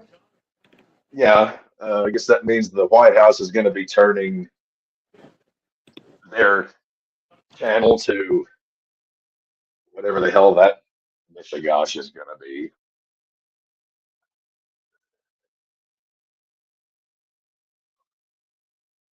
I swear, Vrabel just looks like a head coach.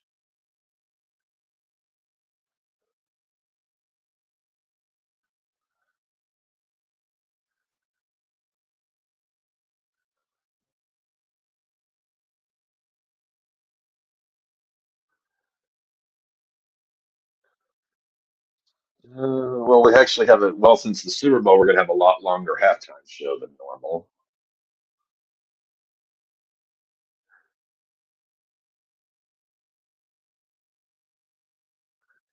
Third youngest head coach to reach the Super Bowl, 38 years old.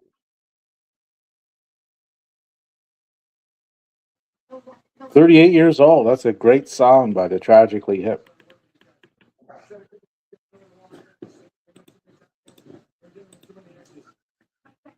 Google it. It's on the Google. It's on the Google. I'm guessing it's also on the TubeView. It's on YouTube. the YouTubes and Google. What do you got at catcher? Kyle Teal, Edgar Cuero, Let me see. Corey Lee. I believe you picked him up from Houston. That's not the White Sox. So that looks like a platoon there. First base. I think we're going to wind up like the platoon in Platoon by the time the season. First base, I would say you're probably going to slide over the Murakami fellow that you got from Japan. So he's not defensively adept. So that means Michael Vargas probably plays third. 16 home runs, 60 RBIs last year. About a 234 average, so that's not ideal. You got going at second. 234 average. Chase Meredith. Nothing there. Nothing there. Colson Montgomery had flashes last year. Well, Linwin Sosa, 22 home runs, 75 RBIs, swiped 2 bags, and 264 average in 140 games. Nothing wrong with that. We still have Andrew Benintendi, Arkansas native. Third base, you got anything? Oh, yeah, Colson Montgomery, who also had a 239 average. 21 home runs, 55 RBIs, though. Get his average up a bit. He had, when he first came on last year, he played pretty good for a while, and then I guess they figured him out quick. And yeah, well, that happens all the time. You just, you come up, you're hot, they adjust, and can you adjust back? That's the game. I'm surprised we haven't traded Luis Robert. Shortstop, you don't really have one of any note. You picked up Austin Hayes, who got lots of power, but can't seem to get past like 100 games. Benintendi is exactly what he is. He's 20 home runs, Yeah. 60 RBIs, and a 240 or 250 average. Did we fuck him up, or did he just like? Because I know he went to Boston to start, and he had a hell of a first couple of years in Boston. Yeah, and then they figured him What out. happened there? They figured him out, and he never adjusted. So this is what you get. Yeah. I can still remember him playing for us. I mean Arkansas. He was a hell of a college player. I loved watching him. We guys like, yes, we got Benintendi. We got Benintendi. Oh fuck, we got Benintendi. You don't really have a center fielder to speak of, and you don't really We have. got Luis Robert. You had. He gone. You don't really have a right fielder to speak of. How's your Wait, did we pitching? trade Luis Robert? Yeah, he gone. I'm still. Why is it showing on ESPN still showing him on the depth chart then? No, he's Have you not gone. updated this? I'll tell you where he went in a second. What's your starting pitcher looking like? Shane Smith? Jay. No, Shane Smith, 146 innings, 145 K, 381 average, 120 whip. There's nothing wrong with that.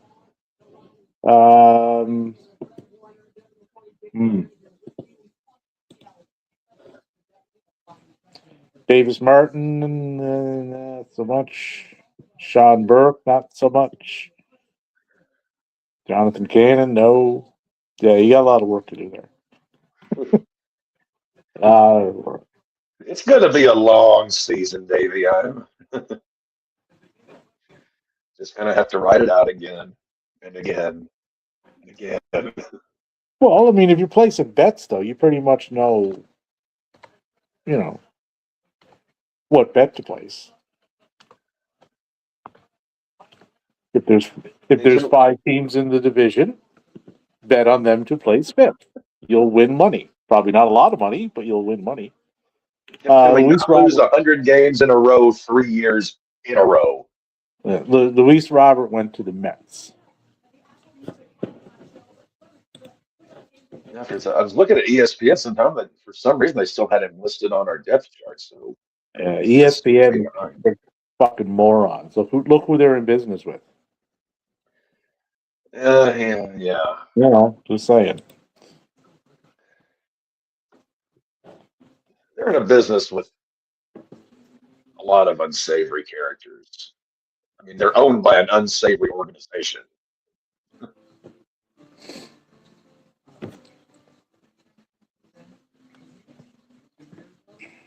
So we lost 102 games last year. The Rockies lost 119.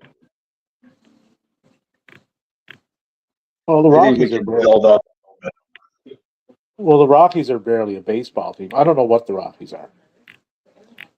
I have one Rocky on my list. Their catcher, Hunter Good.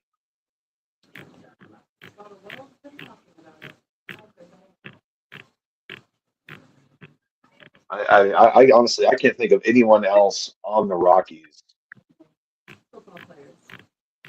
worth a hoot.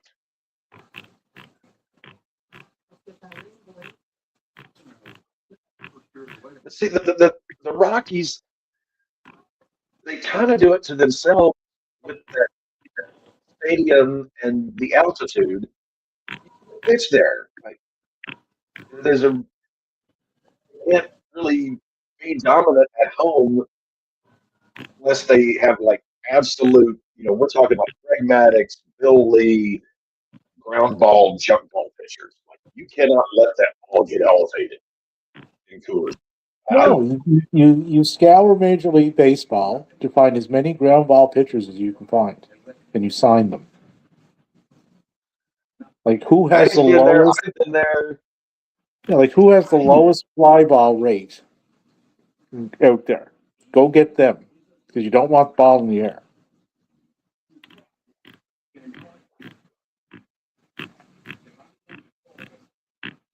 I'm very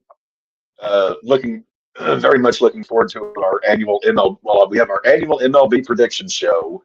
We have our draft. Then we have obviously our opening day fundraiser. But our prediction show is always one of my favorites of the year. Oh, you picked up Jarrett Kelenic. still in the potential, league. yeah, potential reclamation project of sorts. I was going to say an embalming, but potato.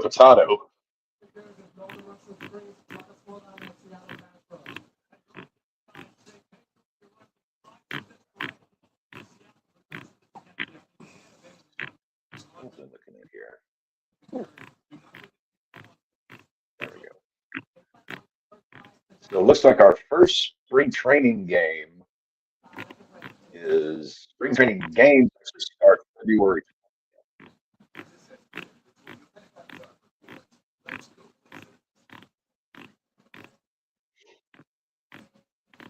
Actually, yeah, I don't know if I told you this, Davey. Provided things go according to plan, everything works out right with NBC getting Sunday Night Baseball.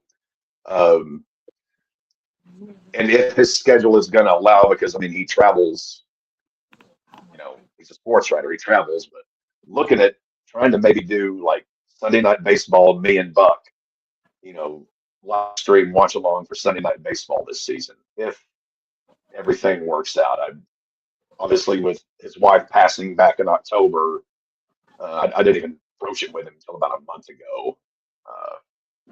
But that would be really, really cool because I've always wanted to.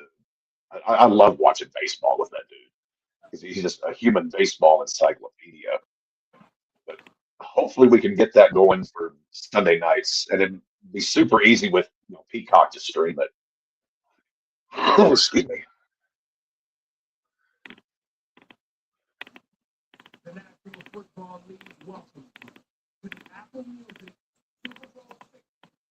Ooh, you got Jordan Hicks from us. Hicks is Austin Hayes, I mentioned him. Hicks has a hell of a fastball, but that's about all he has.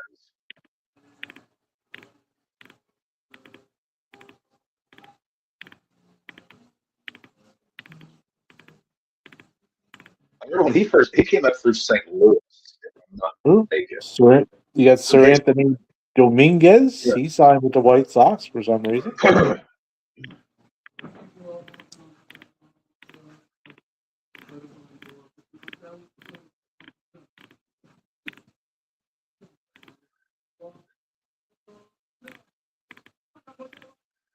I don't even know if I think we're still trying to sell the team. At least our owners have been shopping us, and that Maybe Donald will buy it. It has White in the name, so I'm sure he'll like that. We don't. I've got enough shit in my life. Don't do that. Don't even put that kind of curse on me. Fucking bankrupt them by October. Hell, oh God. It's like at what point? It's like how much abuse can I take from my chosen teams?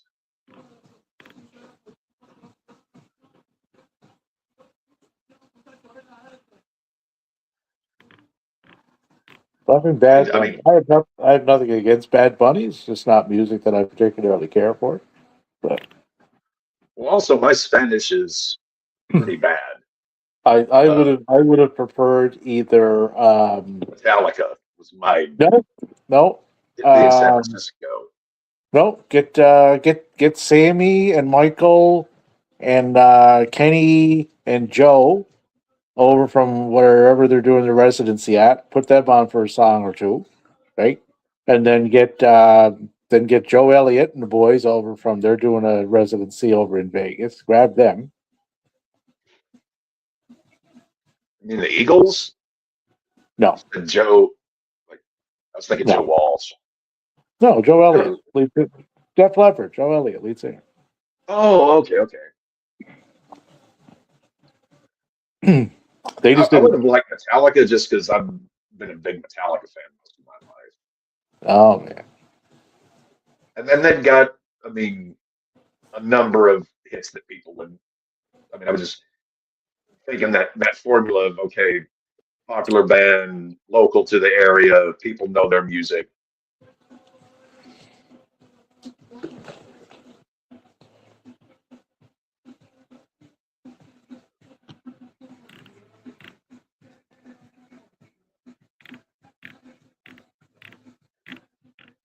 Let's see. So I got this chair. Well, new to me, not a new chair. One of my neighbors, like 4 or 5 doors down, they were moving out and getting rid of a bunch of stuff. My old chair I had was not that comfortable. I got this from them, like an actual gaming chair with the head cushion and everything, but the seat on it is wore out. So I've got this ass pad to give me some lumbar support. Oh, It's better than what I had.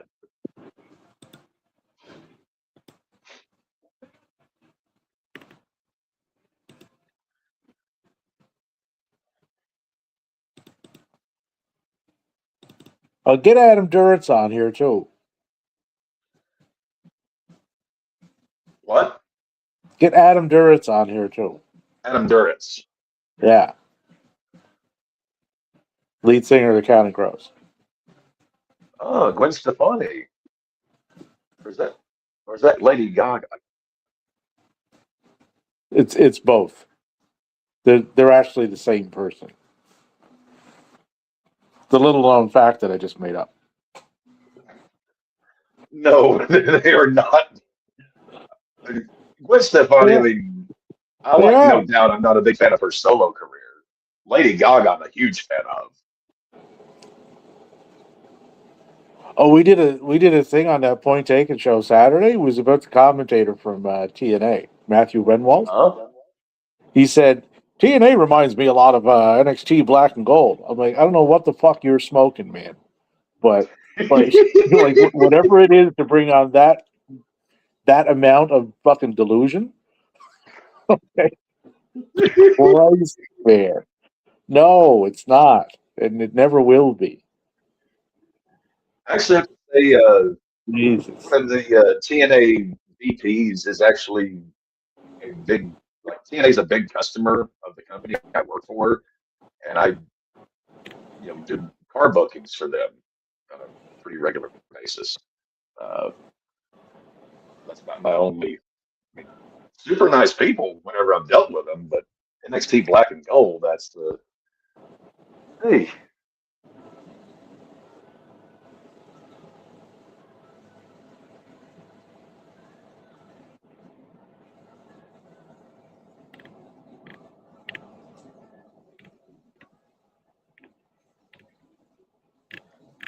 Oh, good Lord. I've been having to use my inhaler a ton. This is like the air quality down here, right?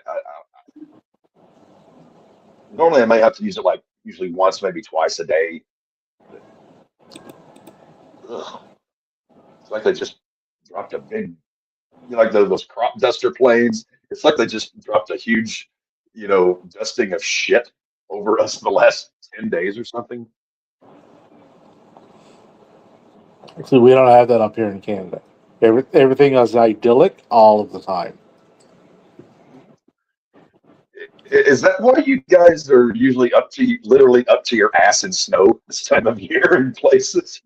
I'm not. I've shoveled twice this year. It took me a grand total of probably about 15 minutes, but for both Really? combined. Yeah, I mean it's cold, but we don't have a lot. We don't have a ton of snow.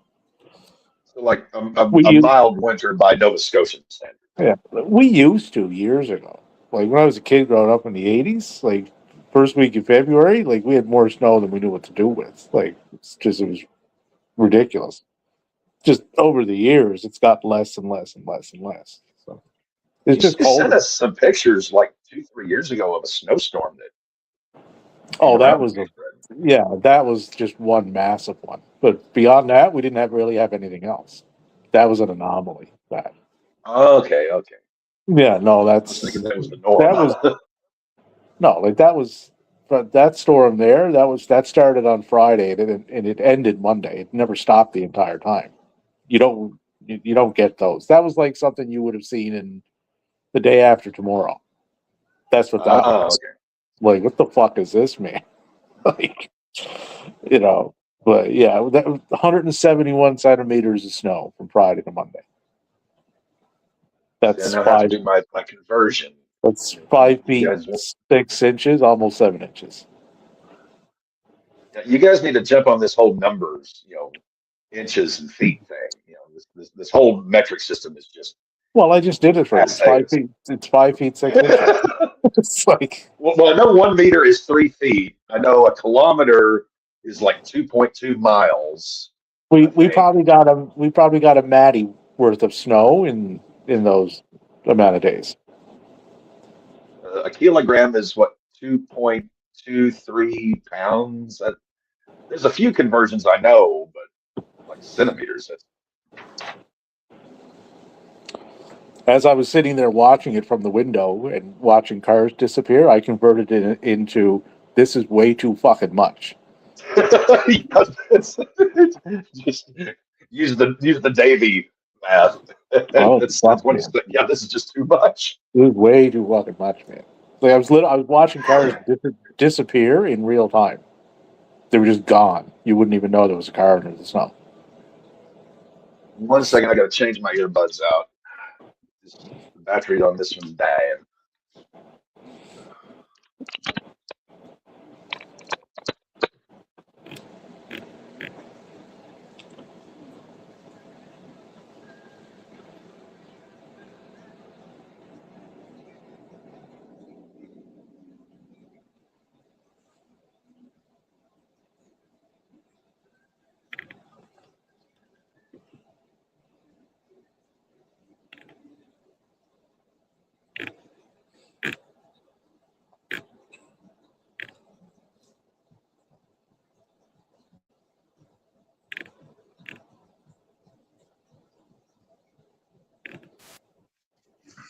Man, this halftime show is going on for like a 3/4 show. It's too long. What is it? No, halftime show. No, it was like 12, 15 minutes somewhere in and around there. I thought it was supposed to be 15 minutes, yeah. But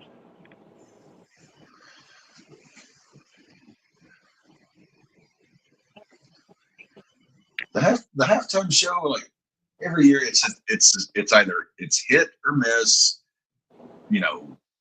Some people are going to love, some people are going to hate it. Some people like you and I, well, if it's not a band or a group we're into, we're just like, well, it's not our thing, what have you.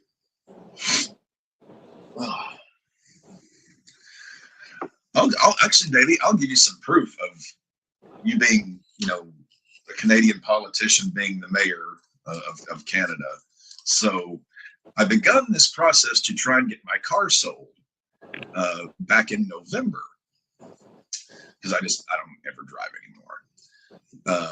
It was my mother's car. I bought it from her.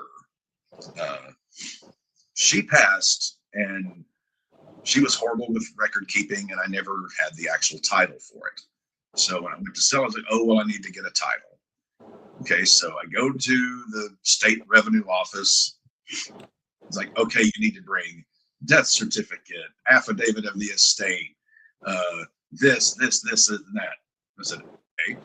So second trip there, brought all that. Okay, we'll get the replacement title mailed to you in 3-4 weeks. I get the replacement title. It does not have my name on it. It has her name on it. So I call them up. Yeah, you guys sent me the replacement title, but it has my mother's name on it. She's been deceased for several years now. Well, yes, it's going to be put under her name. Now you have to come back in again, and then we'll get a new title made under your name, and then that'll take another. It's like, so you have to first register it under a dead woman before you can register it for her live soul heir. Yes. Makes a lot of sense. All right. Hey, turn down the TV. Turn down the TV. Because Raymond, the only... Hurry up, dude. Turn it down.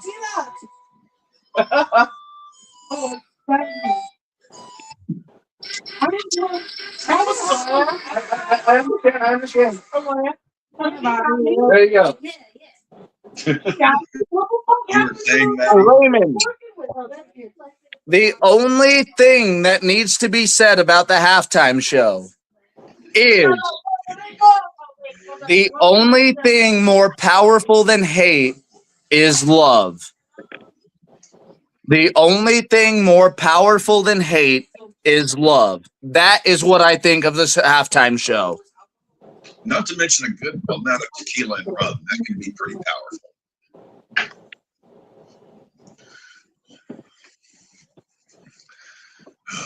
Lord, rum. But back when I used to drink liquor, like I would only ever drink rum once in a while, and when I did, I always regretted it. Like it was like any clear alcohol just messed me up from jump. Rum.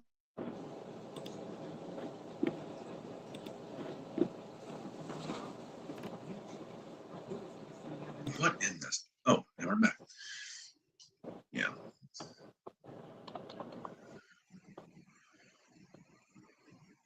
Oh, Mike Tyson.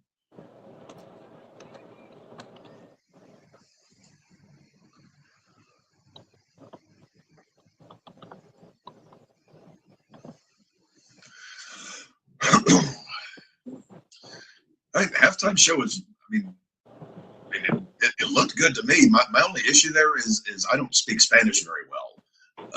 I had 3 years of it in high school, 2 years in college, and my Spanish is horrible. So it's very tough for me to catch most of it. But from the ocular, it looked like a good show. Everyone seemed to be having a good time. I think the placement of it was perfect, where they put the halftime show right in the middle of the football game.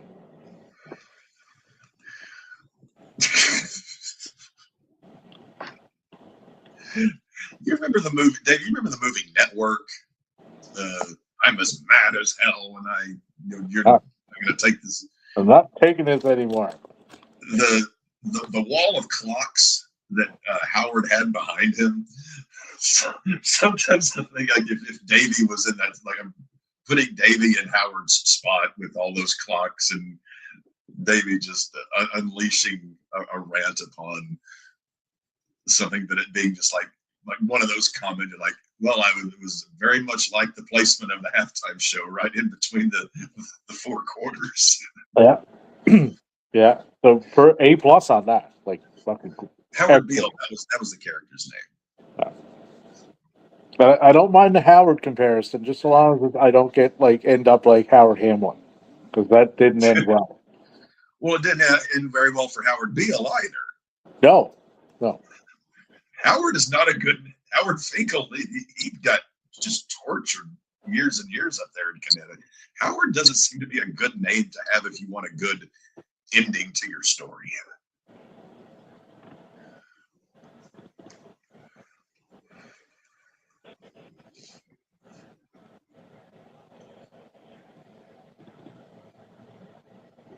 I was listening to it. Well, I guess it wasn't a podcast. It was a YouTube video today. It was telling a story about the production of the movie What About Bob? And apparently Richard Dreyfuss and Bill Murray hated each other with a passion. They had met when Dreyfuss hosted Saturday Night Live back in the 70s, and they had like one interaction, they never saw each other again until that movie. But apparently they rubbed each other the wrong way, and they hated one another. I thought that, well, the movie kind of worked out better with them hating each other, because Richard Dreyfuss's just despisement of Bill Murray came through in that character, so it made it that much better. Yeah, well, that was the dynamic of the characters, the antagonist and the protagonist, right? So if there was that halftime show meant a lot to me. It probably would have been a lot more to me if I spoke the language. I liked what I saw. This is my second Chappelle. This is my sixth So, ball. maybe are you in favor of playing the third quarter after the second? Dude, that made me so proud. As a Puerto Rican, I was so proud of that. He had street vendors, bro. I want to go to Puerto Rico. It's on my bucket. I'll go to that. Yeah, we gotta go to Puerto Rico. Well, I feel like it'll be a straight visit. it's our homeland. It would be. And you're still technically in the United States. Rico. I know you have some people who don't quite understand that, but you're still in the U.S. Allison lives down there. From Puerto Rico? Yes, she lives in that. Then it would be for me and Matt's heritage. That's like a You remember that, Davey, whenever dipshit was So running we the first do time it and he for thought all Puerto four of Rico us. was Now you had to be our reminded listeners it's would U.S. be territory. you would be Scotland or Nova Scotia in Canada. Whichever you would feel better. Me and Matt would be either Puerto Rico or Ireland. Like second or third generation Puerto Rican. Third generation Puerto Rican, second generation Ireland. that would be yeah, we'd already have a place. Or second gen Ireland, third gen Puerto Rican. So yeah, and my lady's Jewish, so we could go to Jerusalem. Devin, that is not a good place to go right now. Ash is Jewish. For your heritage, it's not just Yes, if I want to go anywhere that has to do with me, I want to go to the grounds where fucking my great custard. yeah. Theo? Yeah, Ash, I did not know you were Israeli. Captain Miles Teal and General Custard. So Wyoming? Is that where their last stand was? What South was Dakota. Custard's last stand? Custard's last stand, I want to say it's in Tennessee. Because General Custer's last Teal stand was in South Dakota. General Custer is southern. No. Southern. He was a southern boy. Hey, hold on. Teal is We've got access. Hey, Google. Where was Custer's last stand? Okay, just On the website history.com, they say that was a little Bighorn fought on June 25th, 1876, near the Little Bighorn River in Montana Territory. Montana. So that was the early. We're not far. So Ireland, Scotland. Check me around. I'm about Puerto Rico with you. We're not far from Custer's last No, stand. we're talking about family lineage. We're talking family lineage. So Laura would either go to Scotland or Canada. Me and Matt would go to Puerto Rico or Ireland, and go to Mexico. Or I would have to go to England and Germany.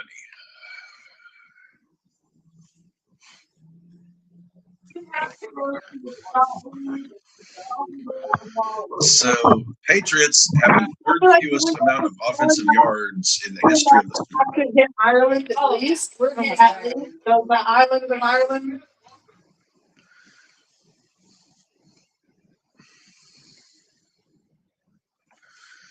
Why did my peacock stop? To get into what they're actually playing, but it's really hard for that young quarterback to pay attention to that because he's under so much pressure.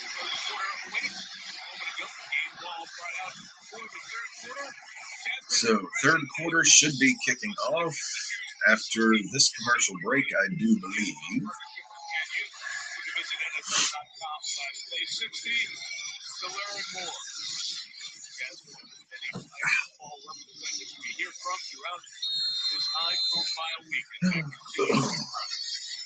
Oh, well, no commercial. Jason Myers is going to kick off through La Patriots.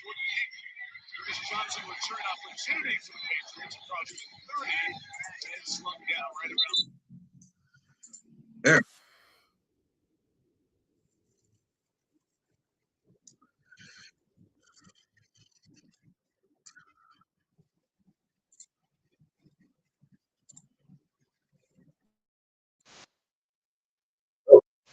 Y'all hear me now? My microphone was not microphoning.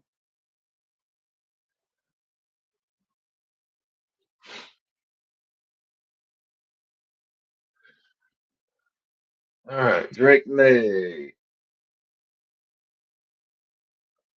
Play action. May lofts it. Incomplete. Incomplete.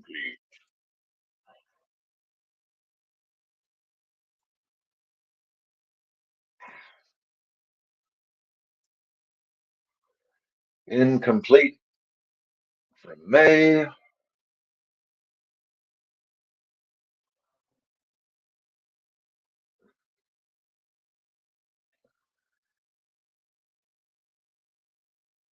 May sends a man in motion. It's an end around and gonna have just about a yard short of a first down.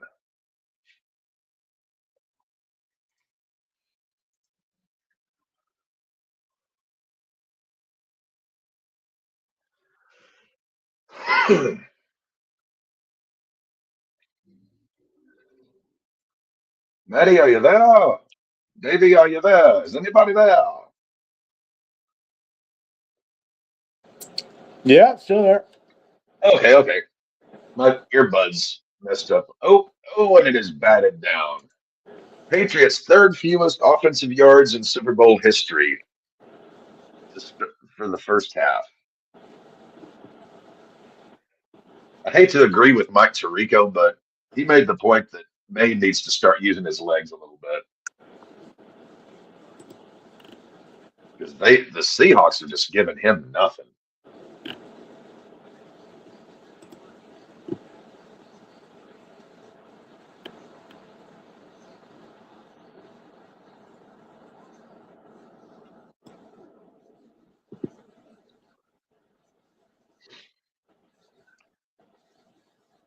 And there's the punt. Seahawks get it at their own 9, I believe.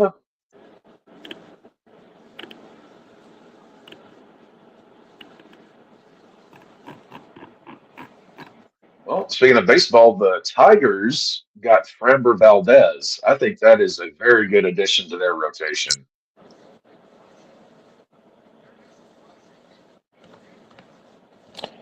Oh, definitely, yeah. Shot their payroll up through the roof, but Detroit's not a poor team. They're owned by the same family that owns the Red Wings, if I remember correctly. Arnold hands off to Walker, gets about a yard. That gives him Valdez, Scooble. They've got, I think, Casey Mize is still there.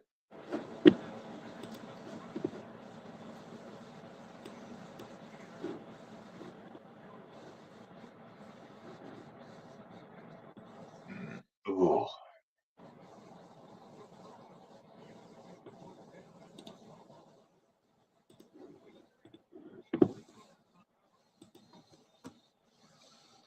Arnold takes the snap on 2nd and 8, throws, caught. That's Shaheed.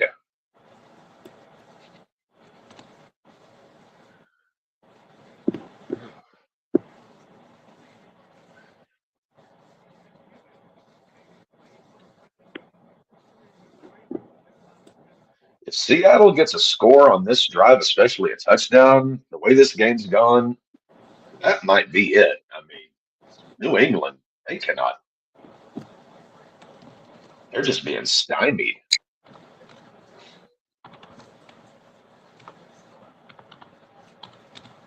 Darnold only has that last throw put him over 100 passing.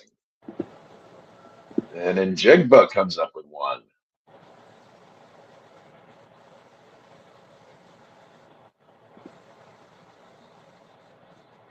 See if I can get this.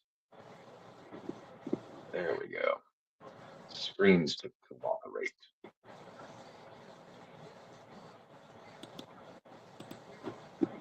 Oh, Darnold avoids another sack. And he gets a first down and a little bit more. Seahawks are moving.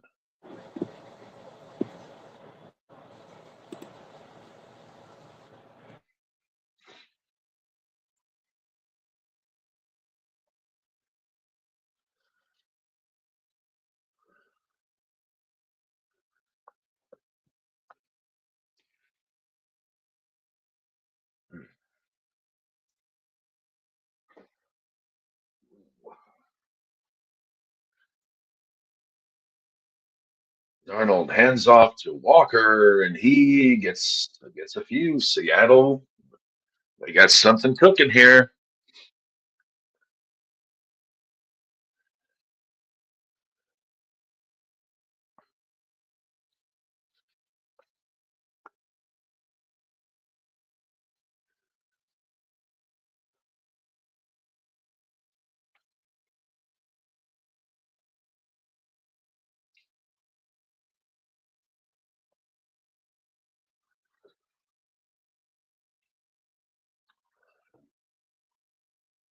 Get this thing to in a bit. That's about all it's going to give me. Darnold throws to Walker. Walker's got 30, 25, almost to the 20.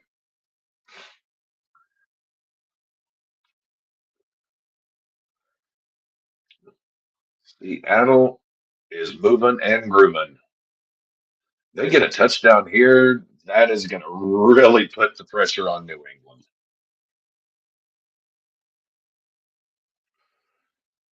Ah, there we go.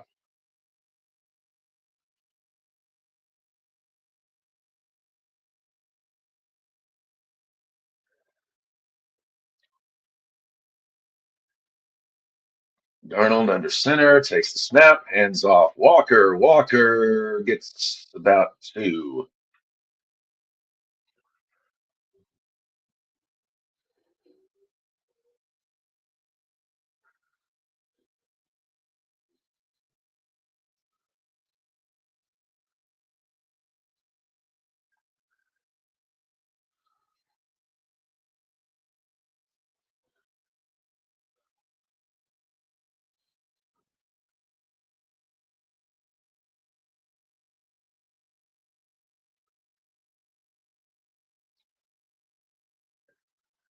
I have no idea where Maddie and Dev disappeared to. Oh, I think, is that a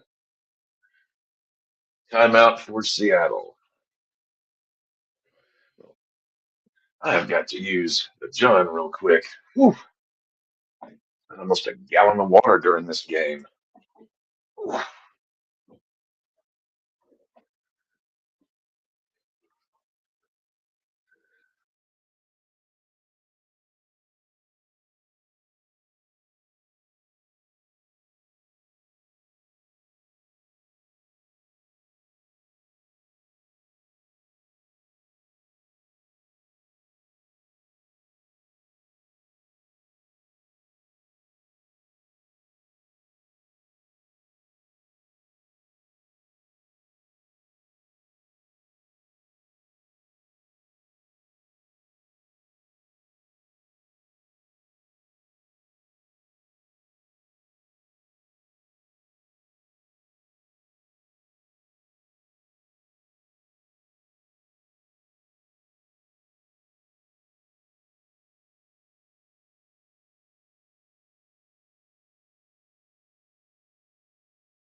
I haven't returned. Darnold throws incomplete. I believe that was intended for Cup.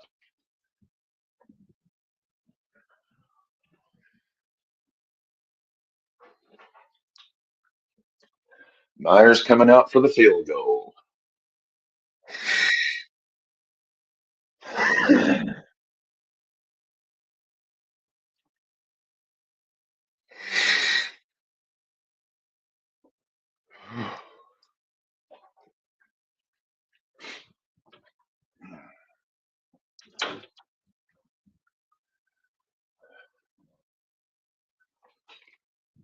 Myers puts the kick up. It is good.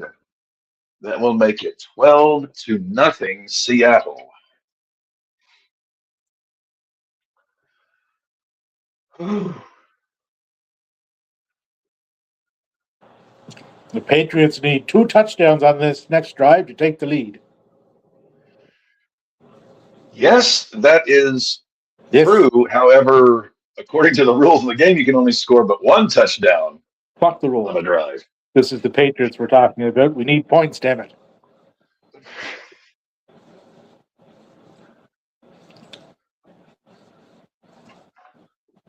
Go down to the field, get a touchdown, kick the extra point, kick it back to the Seattles, make them fumble the ball, and then pick up the ball and run it into the end zone. 2 points, 2 scores. We have the lead. It is that simple. Just do that. Easier said than done, but doable.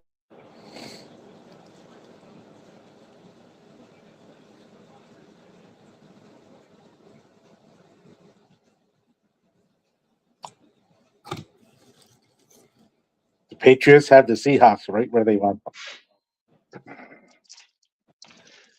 What was that old Bob Uecker line? Well, a couple of grand slams and the Brewers are right back in this one. They're doing the same thing with Seattle that New England did with the Atlanta Falcons. They're lulling them into a false sense of security. Yes, they are following the same game plan. I can see it. That was 28-3. Oh. Ooh, I still can't. Of all the football games I've watched, that one still just. They were up 28-3 with, what was it, 7 minutes to go in the third quarter and choked. Like, that's got to be the most epic choke ever. Tonight, the world will rejoice when the Patriots make the comeback and win the Super Bowls. And Robert Kraft gifts everyone in America a free box of Kraft dinner. I mean, I think a good number of people in the Boston area will be rejoicing. Well, all of your country.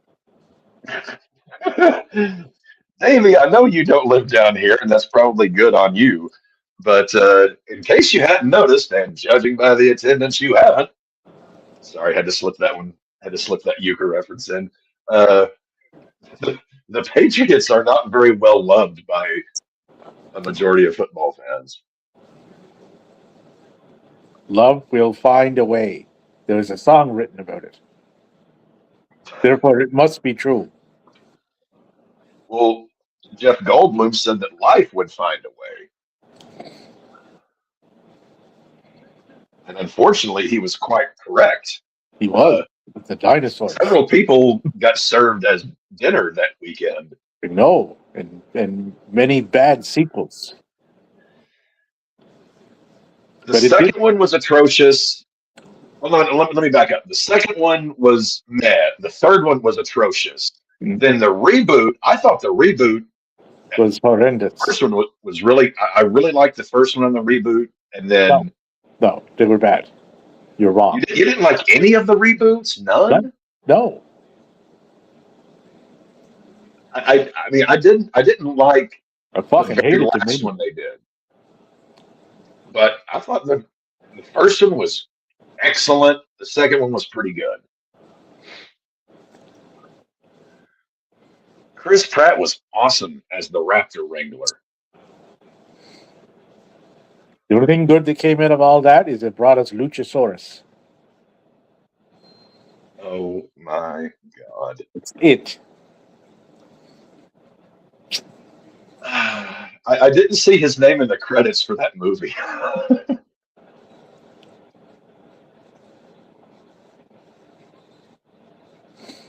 Nor did I see Jungle Jack Perry with him there either.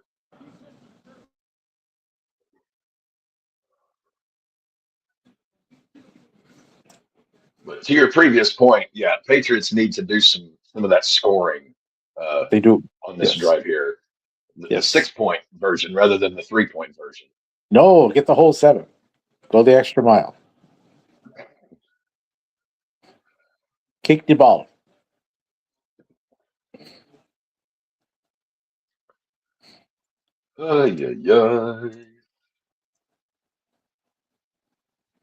Oh, Henderson with a run.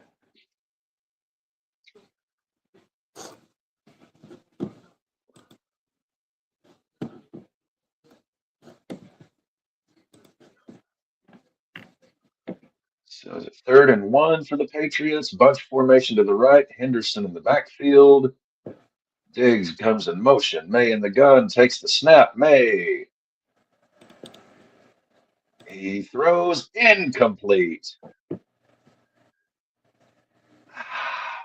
Yep, they're going to punt.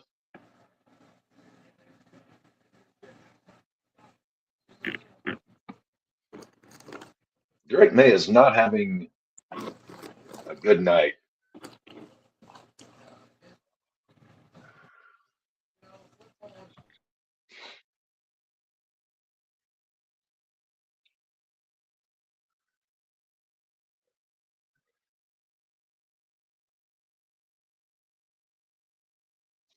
All right. And the punt is off, and it will go to the Seattle 18. Davey, update me a bit on the hockeys. I haven't had a chance uh, to look at any hockey so far this year. I've been football and then getting ready for baseball and college basketball, but I have seen no hockeys.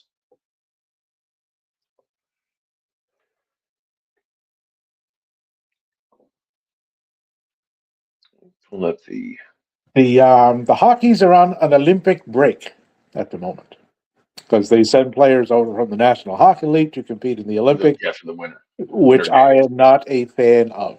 Don't send fucking professionals over the Olympics. It should be for non-professionals only. So you're very much like the night was it the 80? Yeah. Was it 80 or the 82 Olympic team? Yeah, when the USA won. Yeah, when the USA won. Like nobody was expecting that. That's an all-time moment, man. Like yeah.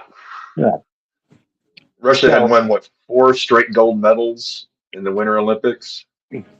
Oh, Russia back then was a fucking powerhouse. Well, 80. Yeah, they basically had a professional team. Yeah, but I mean, 80. They were coming on the tail end of it. Like the 70s is when they were really like 77, 78, that kind of range. As for who's doing really well, Maddie's neck of the woods, the Colorado Avalanche are tearing it up. Trying to see. Yeah, they're 55 and 30. They're in first place in the Central Division of the Western Conference. Colorado, they're 37 and 9. 37, 9 and 9. 83 points. They're killing it. 37. Oh, I was looking at games played. What the heck? Toronto's doing pretty much what I expected, which is not fucking much. Well, you can't lose one of your best players and not do anything to replace them. Like, so it's their own fault. Well, the Maple Leafs have been just an absolute tragedy since Harold Ballard took over that team. I mean, that goes back. Was it 67? Was their last Stanley Cup? No, they had moments of we could possibly do this, but the last several years they're just on a treadmill. Like great regular season team, just not built for the playoffs. Edmonton, just rinse and repeat. Edmonton is just Toronto West. It's just the same form. Well, I mean they're in second place, but they're top heavy. They got really, really good talent at the very top, and then if you can shut them down, you'll handle them pretty easy because they don't have a balanced roster, like to roll 3 lines all the time. Blackhawks. Oh, another one of my teams.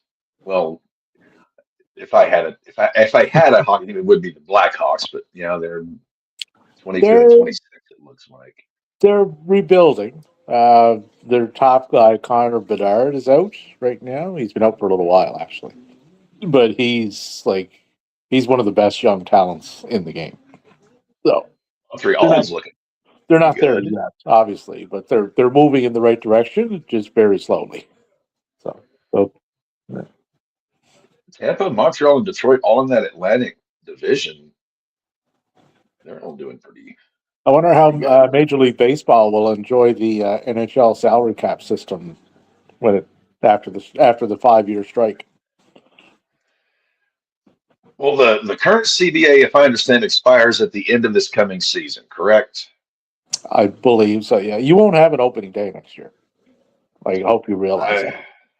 I've that's It'd pretty be, much what I've gathered from the different podcasts I've listened to. It's Yeah. sad. They got to get it under control. It's ridiculous. Like, I mean, I'm all for, these guys, girls making money in any capacity and things like this: baseball, hockey, football, wrestling, whatever.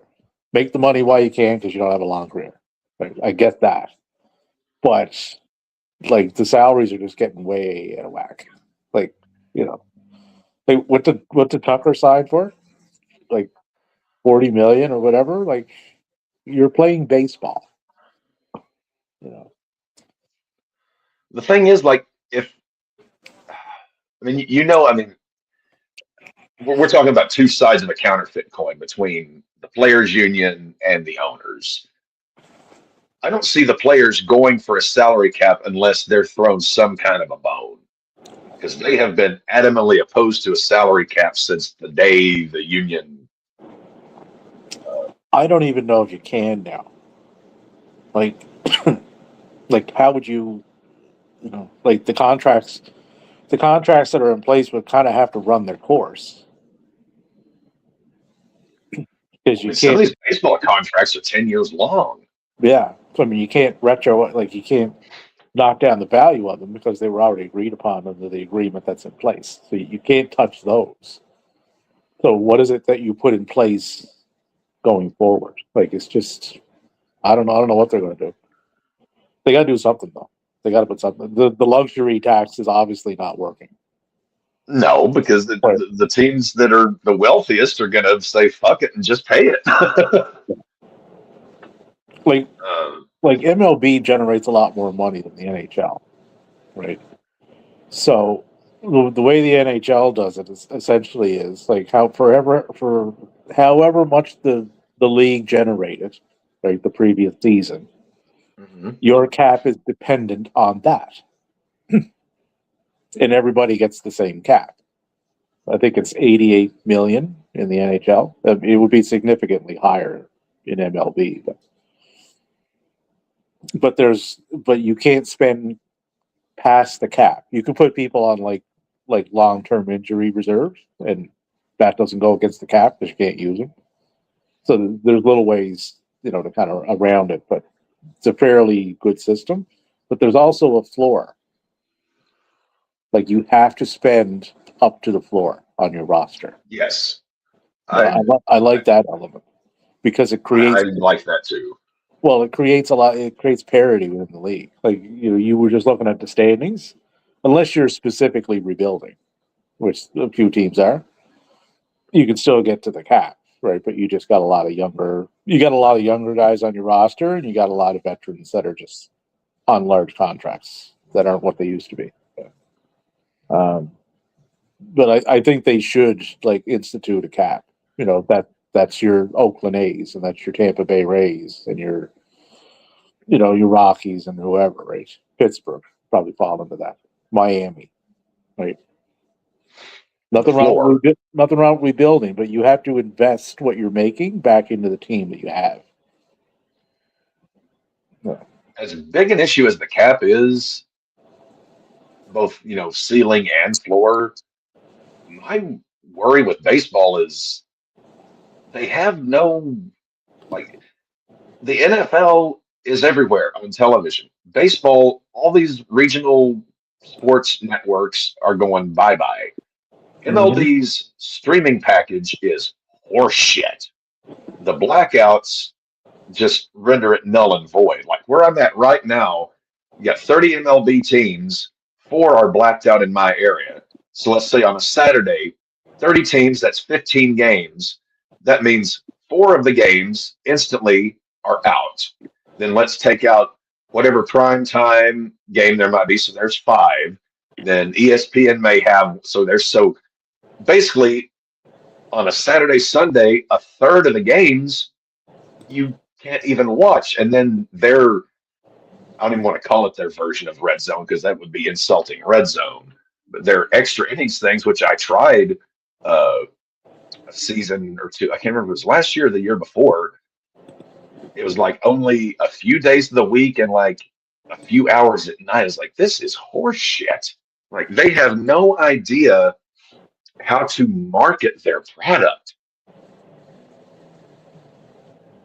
Like, I understand these salaries keep going up, but where is the money coming? Like, you can only sell so many jerseys. You can only sell so many hot dogs.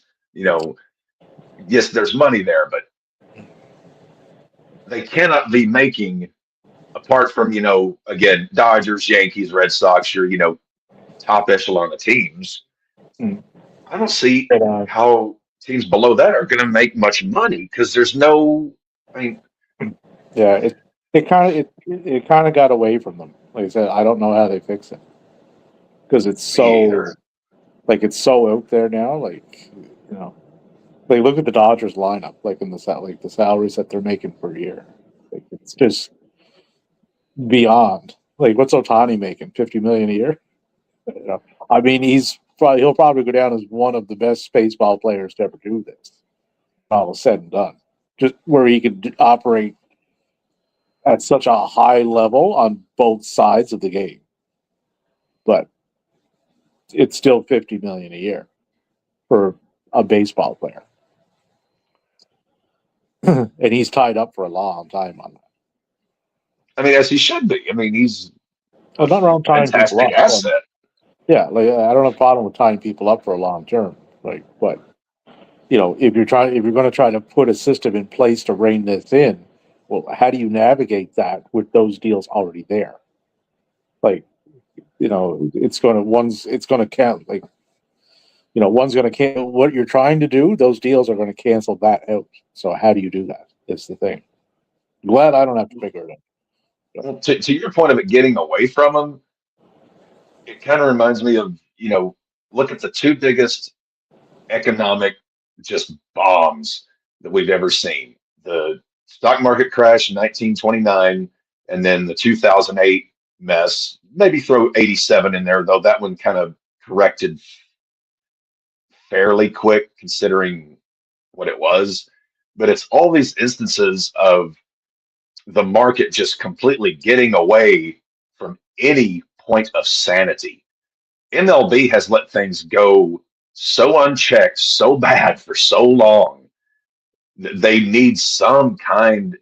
I mean, I want to say a reset, but obviously with those contracts, you can't do it. My first thought is, okay, any contract, whatever the current longest contract that exists, let's just say some guy's got a contract to 2036, just sake of argument, which I think there is one. So starting like 2036, you know, any contract, like you say, okay, we're going to start a salary cap starting 2036 or 2035, you know, whatever the furthest out contract is. So it's, you know, you start that salary cap then so that none of the current contracts are messed up. So you start your salary cap, you have you can only spend so much, but you have to spend X amount or you face some kind of whatever punishment. I don't know. These are very broad strokes.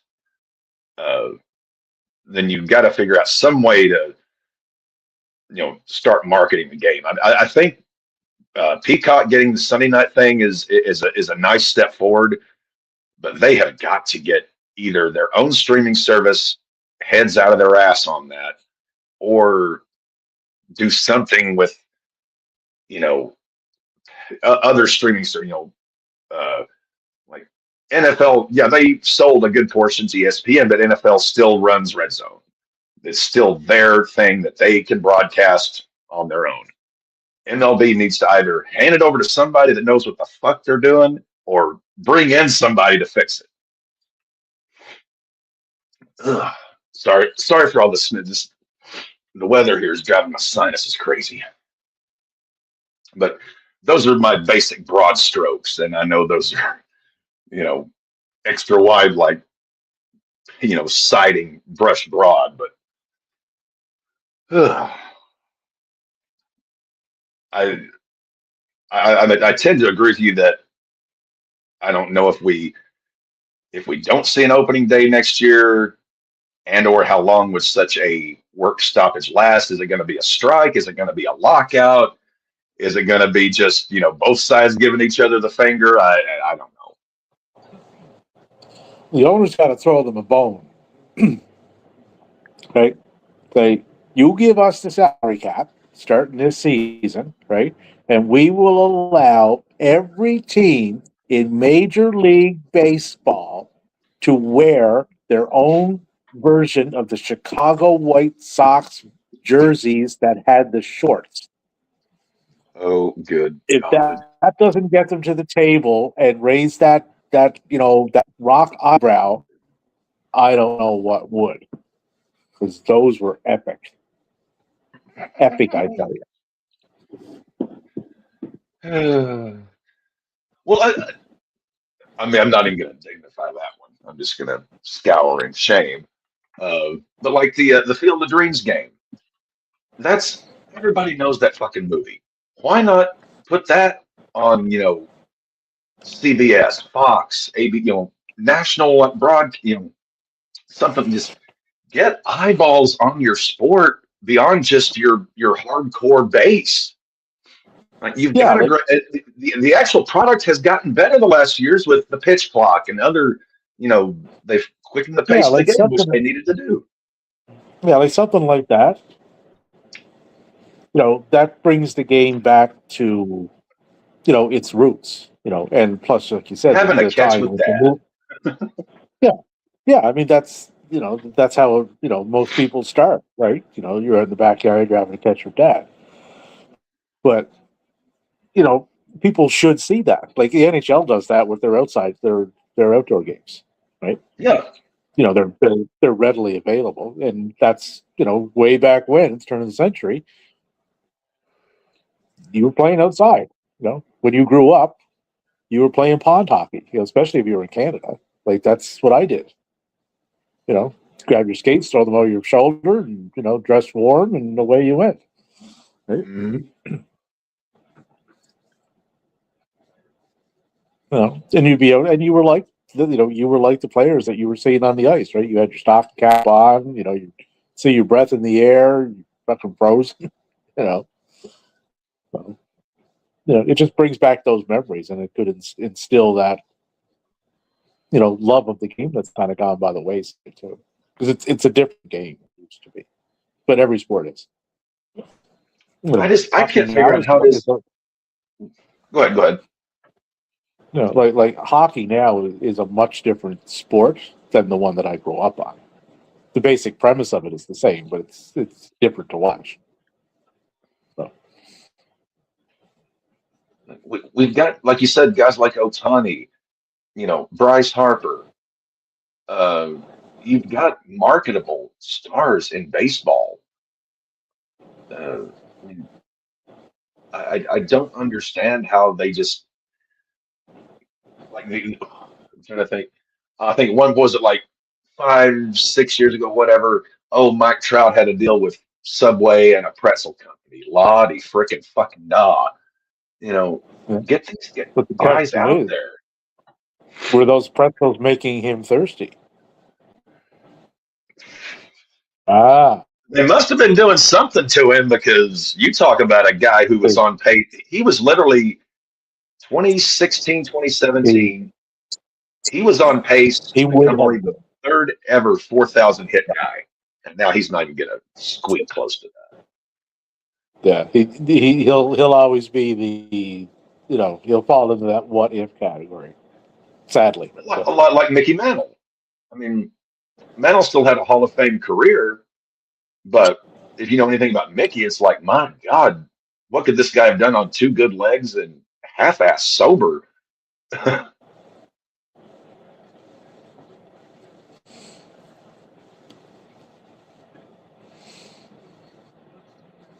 And another thing that the NFL does really well, they bring back the older guys. They keep guys like Peyton Manning, Eli Manning, Tom Brady. They keep the older guys kind of in the public eye, kind of tying the old game to the new game. Yeah. Well, the problem is that a lot of the names that fans recognize in baseball, are connected to the steroid era, so they're kind of on that blacklist. Yeah, you got to bridge the gap. Like there has, and I think I think a lot of them, and this is in almost every sport or event like this, they're pricing themselves out of being able to bridge that gap. Mm-hmm. Right? Because like back in the day, you could go to a hockey game or a baseball game or even a wrestling event, and you take your kids.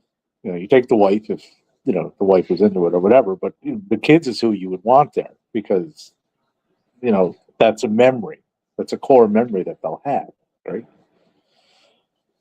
And as you get older, your kids get older and they have kids. Well, they follow that pattern because hey, that's what Dad did with me, and I'm still a fan. So and you repeat that process, right? But if you price yourself out, who has a couple of grand lying around, to take their kids to an NFL game on Sunday or a Saturday afternoon baseball game at Wrigley or whatever, a WWE show, right?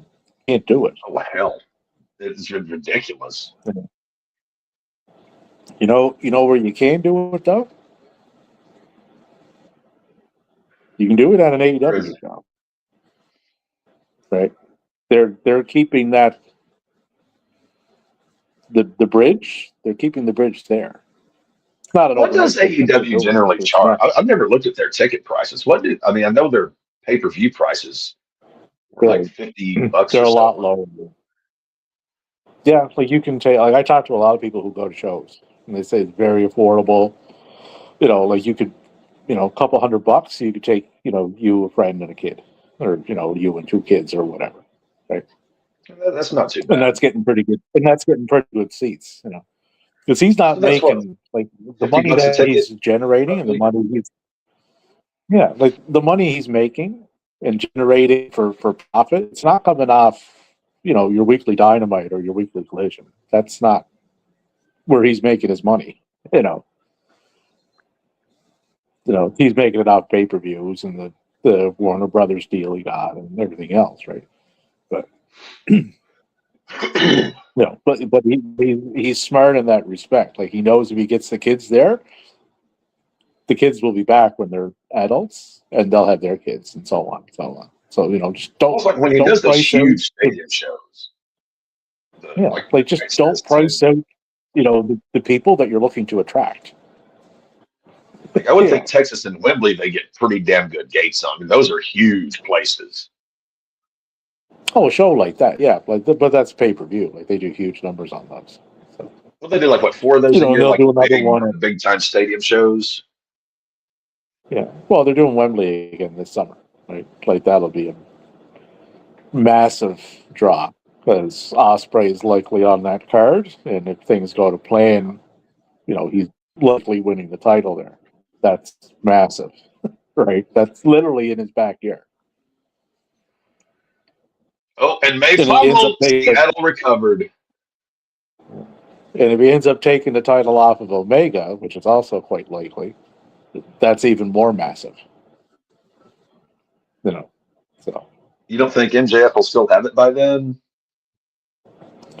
I don't think. No, not the way they're running the story along.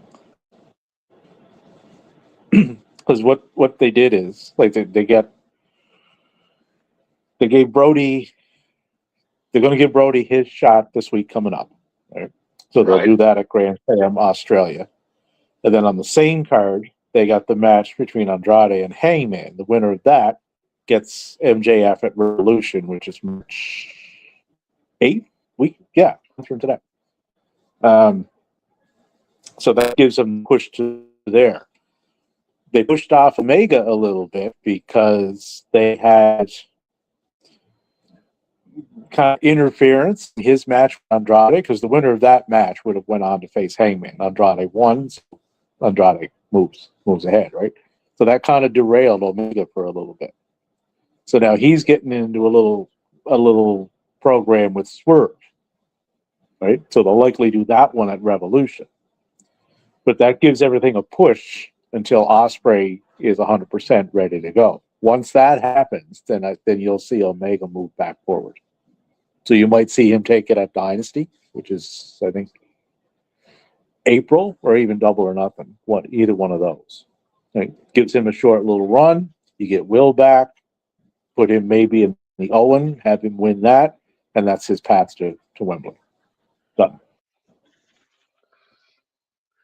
So it would still give MJF, January, February, March, April, still give him like a 4 month reign, maybe 5 month reign, but they can circle back to him anytime they want.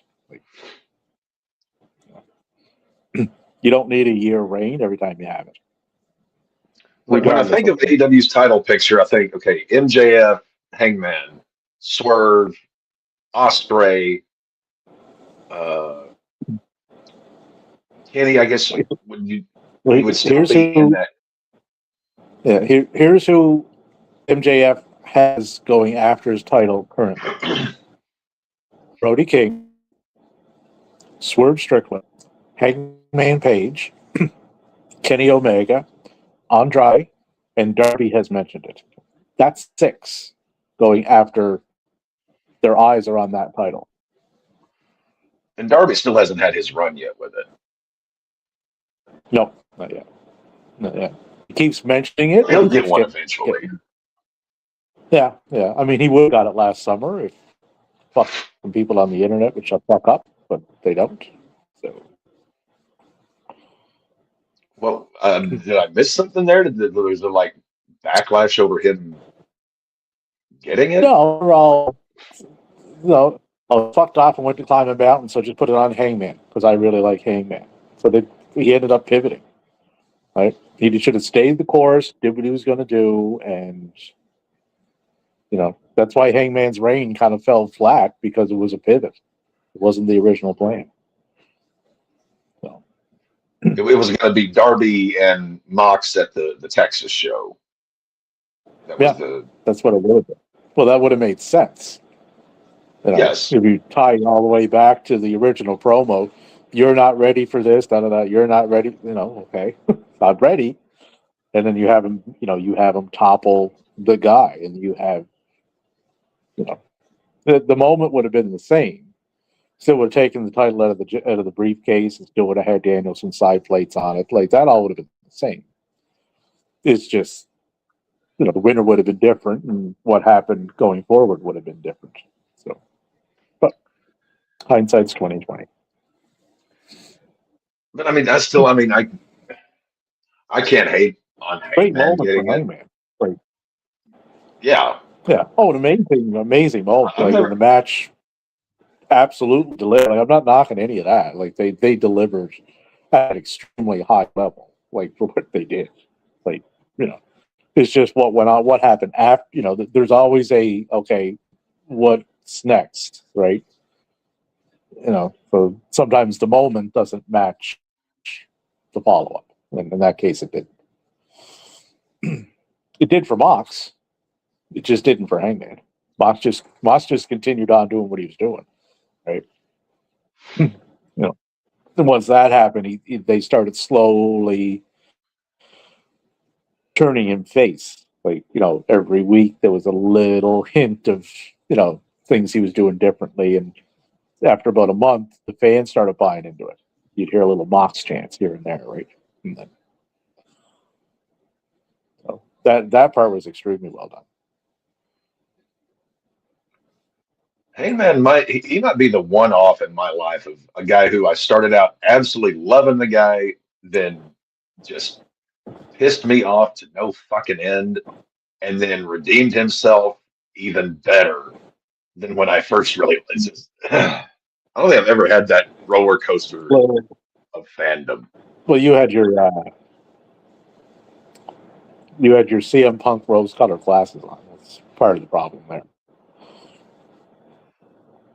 Well, I still have those colored glasses on to a degree. I know you do. Well, I know you do. They're not as rosy as they once were. What? Yeah, no, I'm aware that they're still on. Well, him taking the Saudi money really, I had no problem him going back north. Where was he going to go? But Yeah, he's He a was fucking like the hypocrite. one guy. Like he cut the promo on WrestleMania, right? Good luck main Mhm. event night one of the right, and now you don't fucking Buy care. one Oh get well, one. Yeah.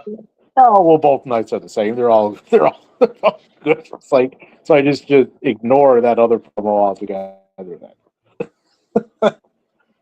right? But at Yeah. time and on other times he'll make really good points, right? Like he said, like wrestling fans complain way too much, and they do, and they bring it on themselves.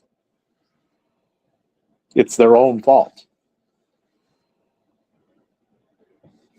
And Barner catches a touchdown, and that's probably the nail in the coffin. No, what did I tell you? They're lulling them into a false sense of security.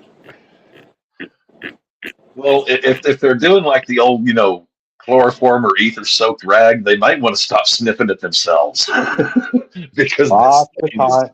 Lots of time left. Lots of time. Don't don't you worry your little Arkansas head.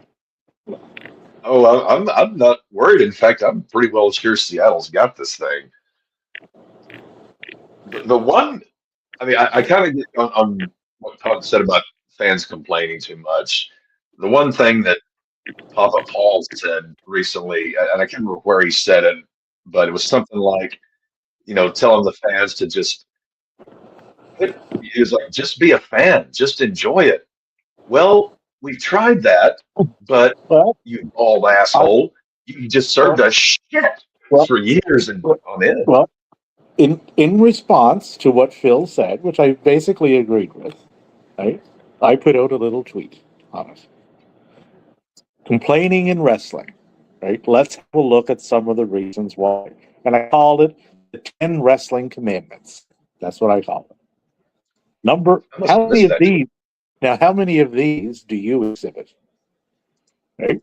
Number one, they have little to no patience. I'm going to write these down just so I can. Little to no patience. Okay. No, number two, they don't really pay attention when they're watching. Number three, they simply don't or can't comprehend what they're watching and can't follow the storylines being told.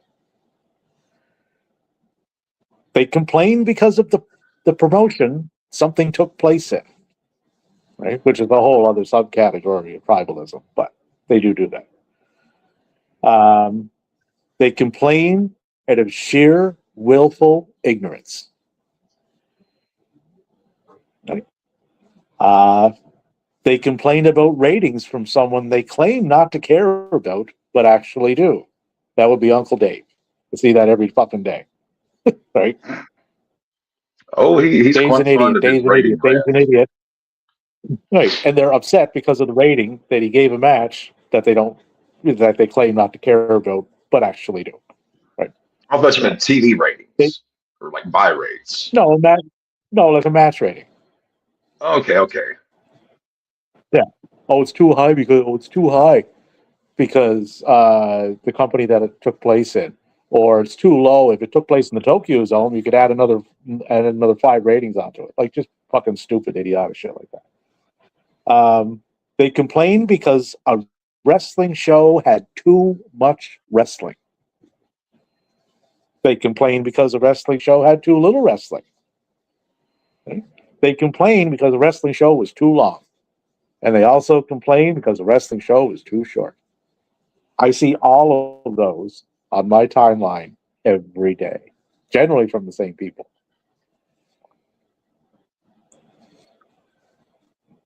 So And I think they have no that's one to blame for any of those complaints but themselves.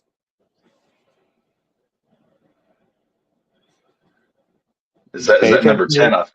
If I'm following you correct, just make sure I got the numbering right here.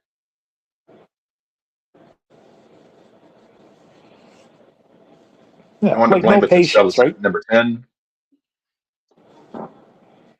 Oh no, I'm just saying, like most of the stuff they're complaining about, they bring it on themselves. You know, like the patience thing, right?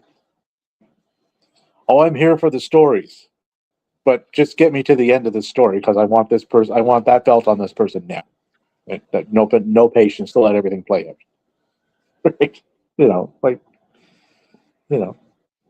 The story of getting to the title is always the more interesting part of the story. That's held true for decades.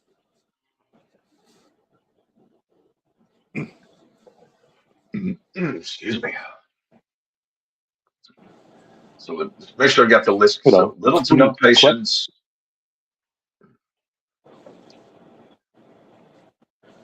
Yeah, they don't pay attention to what they're watching. They'll throw a show on, they got 3 other things on the go, and they're missing things, and they don't know why this happened because they're just not paying attention to it. They got it on, they got the show on, but they're not actually watching it. Happens all the time.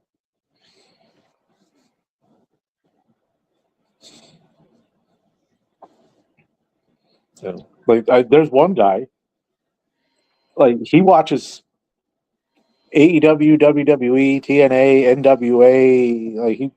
He'll watch a lot of stuff. He just doesn't comprehend what he's watching. He said, Brody King should beat MJF for the title. It's so that would make no sense because there's about 6 other storyline beats directly attached to MJF that you would now have to either discard altogether, right? And that now, once you've discarded those, what are you doing with those 6 other people? So he just doesn't get it. He watches it, but he doesn't really understand it. This person also thinks that the dinosaurs were wiped out by the giant flood 5,000 years ago. Just to put it into context as to where his head's at. One of those type. I'm like, they did what now? Granted, I mean, they were pretty fucking big. I don't know how you would get them all on this boat, but Ark. Sorry, I don't want to offend anybody. Oh, really? Well, not really. Not really. I also don't fucking care. But, yeah. But you think he would have had time to figure this out, though? How to get them on there? Really? Oh, pitches with the touchdown. Yeah, because I mean, it took him like 120 years to build this goddamn thing. It was a while. I can't remember the exact chapter and verse of how long, but it was a good amount of time. It was a good century. Like that's a lot of that's taking your time to do the work. Was he getting paid by the hour? The bill must have been fucking astronomical. Contract based? I think that was definitely a salary job. I'm thinking so. I'll have to dig into this. I'll have to ask him. I have a question about Noah. Was this a contract job or a salary? Because hourly wage? Yeah. So I would say if I was grading myself on these, I would say little to no patience. I would say 50-50. I have some patience for some things, but very little for others. I don't mind long-term storytelling, but you got to give me a good chapter a week, and you got to move the story along. So I would say I can be very impatient under certain circumstances. Don't really pay attention. I do have to say, because I don't have the time, and it's just not as appealing to me as it was when I was 5, 6, 7, 8, 9, 10, 11, 12, 13, 14, 15, so on, so on. Right. So for you, right, number 2 is going to tie directly into number 3 because you don't pay attention to what you're watching, right? And you don't watch enough. Comprehend or follow what is happening. Therefore, you can't really comprehend the stories that are being told because you haven't paid attention to them. So 2 is going to tie into 3 with you directly. They connect in that sense. Not saying you're stupid. That's not what that means. It just means if I haven't paid attention consistently to what I'm watching, then it's going to be very hard for me to follow what story this is. whenever I've tried to pay attention, I'm just like, what are you like? If I like give a promotion, like whenever CM Punk came back to AEW, like that was like, okay, I'm going to give wrestling another shot again. Like my guy is back, and you know, I paid good attention to it for a good year or so, and I was just like, I don't understand how or why any of this is happening. So I will say either I don't get it or I'm incapable of getting it. One of the two. I will admit ignorance. So I'll give that one a 50-50. I don't think I'm stupid, but it's like maybe I just don't get it. Sheer willful ignorance. So that would be Is it like ignorance to like wrestling in general or to promotion? You weren't exactly specific. I don't know. I don't know who this is. I don't know why this is going on, and I'm not going to go find out, but I'm going to go complain about it anyway. Okay. Where it's just like straight, they have no information that's easily available, like with a couple of keystrokes. Like Buddy asked yesterday, it's like, why isn't Bobby Lashley on TV?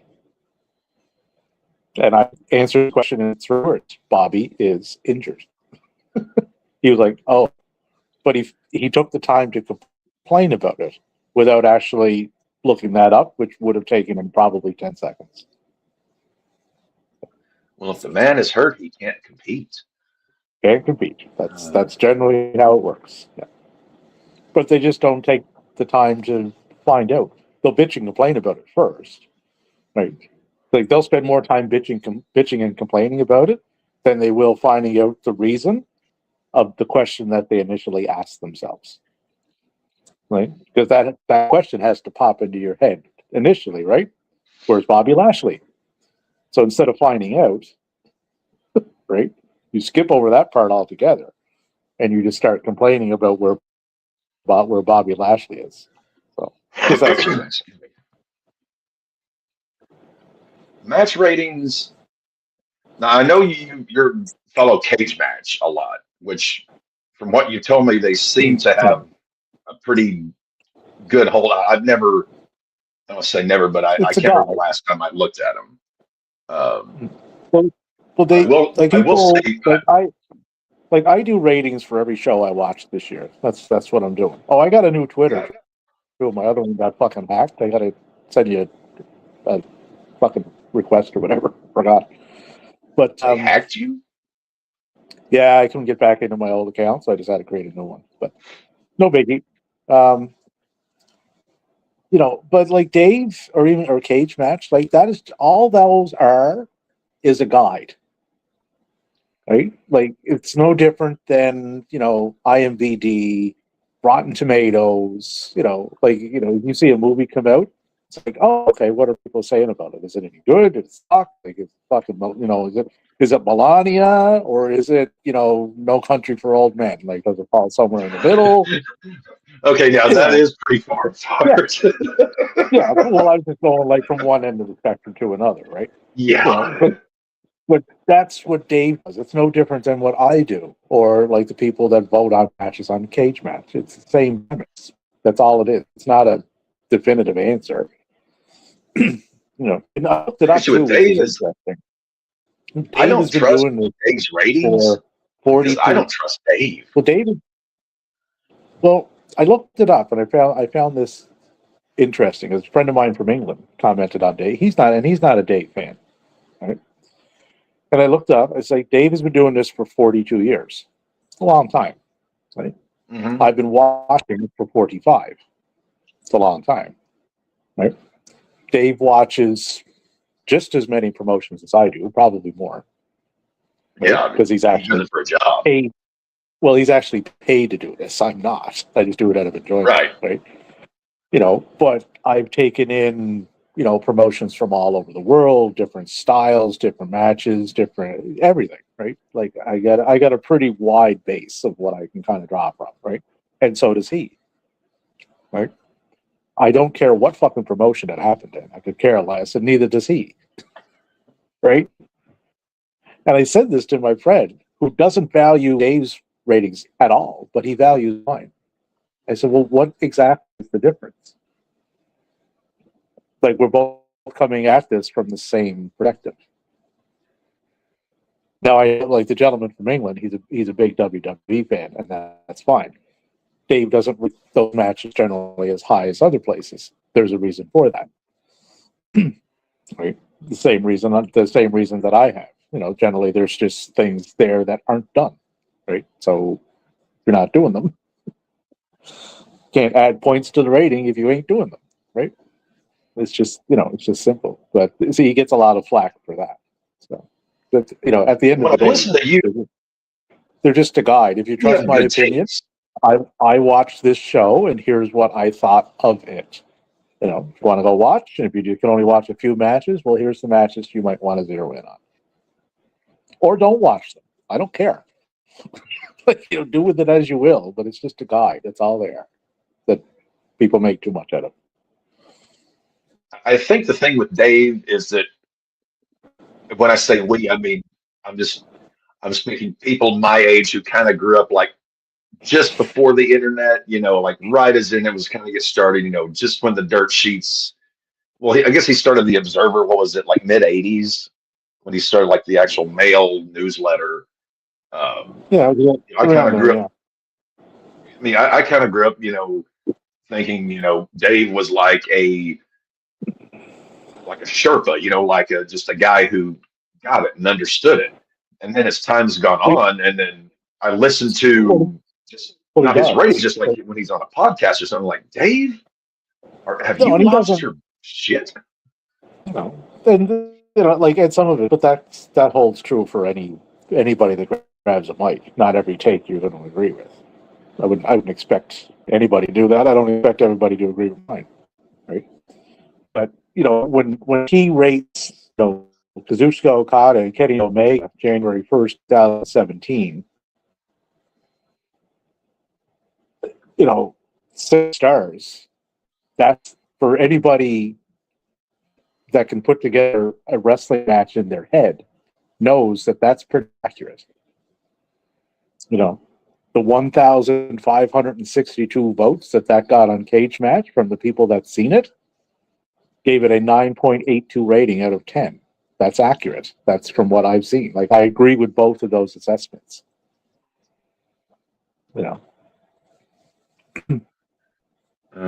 Number 6 here. Wrestling show has too much wrestling. I have never complained about that, and I never will. Too little wrestling. I will damn sure complain about that. Show too long. Yeah, that's some of those AEW pay-per-views. Just good God, people need some sleep. those ones there, like there's too much wrestling on this. That mostly comes from one camp, which is the WWE camp, because they're just used to less on their shows. Like they run a 4-hour show, and you'd be lucky to get half of it to place in the ring, and they're fine with that. They like that because they like everything else around the matches, right? AEW runs it the exact opposite. We shouldn't have to be running a whole bunch of vignettes and recaps and replays, because you should know why you're here watching this show.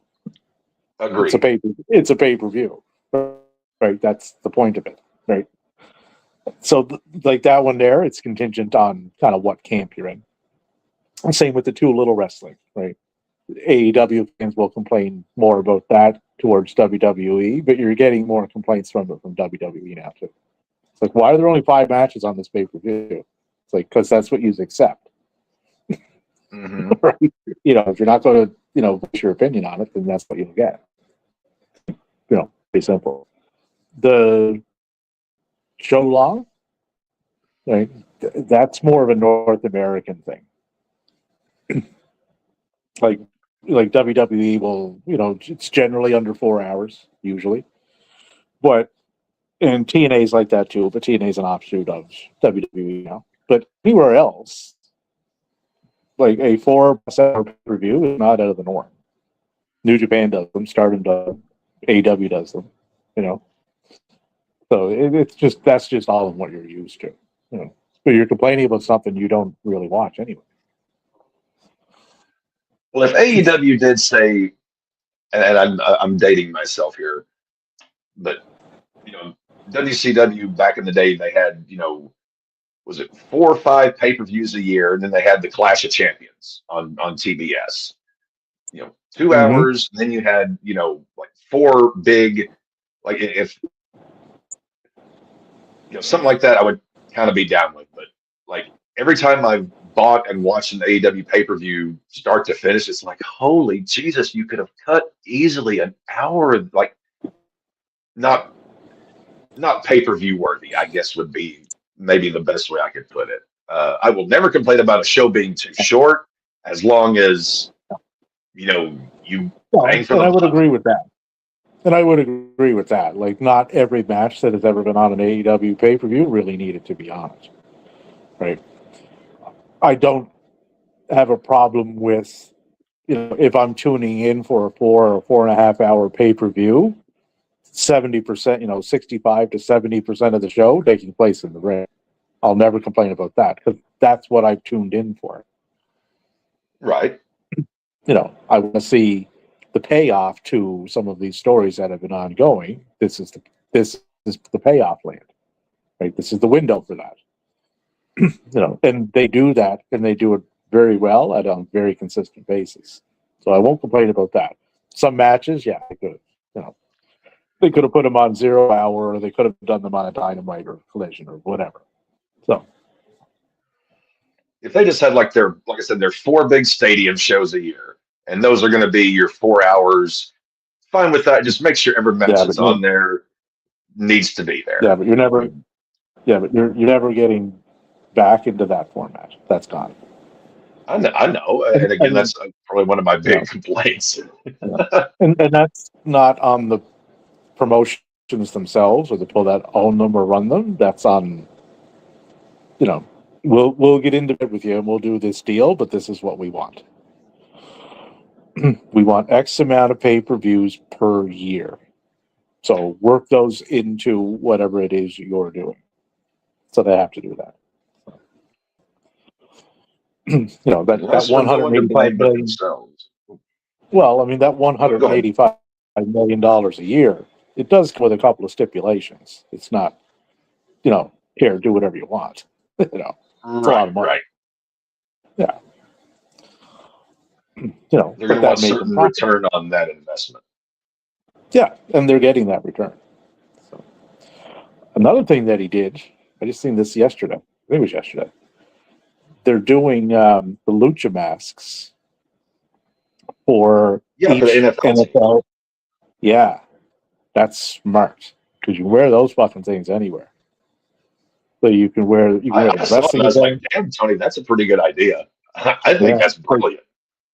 Wear them to wrestling events. You can wear them to football events. You could, wear if you're robbing something, fucking perfect.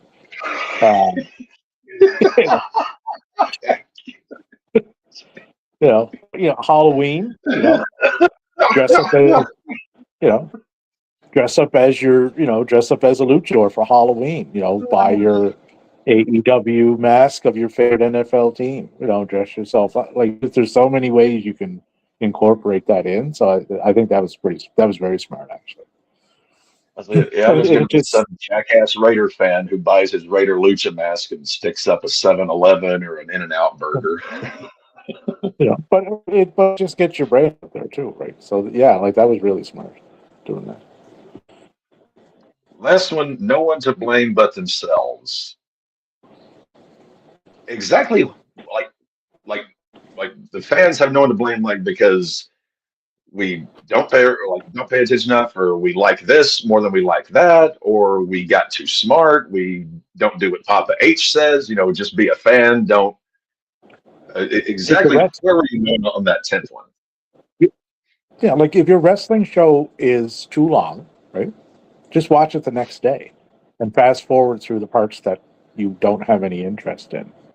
You'll cut time off of it. There's no way you won't, right? Like, there's ways to do it. Just don't.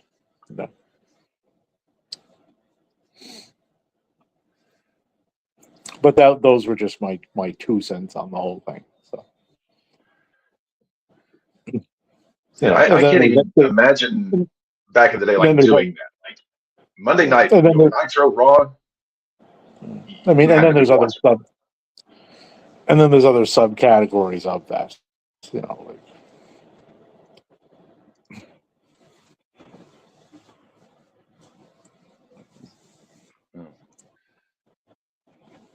Which too many screens open here. but There we I go. see one guy complain because the crowd was chanting horsecock at Mike Bailey and Kevin Knight. It's like, that's ridiculous, man. Why are they chanting that? It's like, well, if you paid attention, Mike Bailey suggested the name himself. The fans didn't come up with it. Mike Bailey did. The fans just hooked onto it. It's like, yeah, let's do that. Right? Like, why people would complain about that, I don't. It's a chant. You know, just stupid fucking shit. If something gets over, it gets over. And Yeah. And it's not a PG-13 company. Like, if you want to chant horsecock, chant horsecock. If you want to chant fuck ice at an AEW show, right, the referee will literally delay ringing the bell, which is what they did. So those chants could be heard loud and clear. And they did that. So good on them. Like, even MJF mentioned it. You know, he said, like, we let our audience be heard.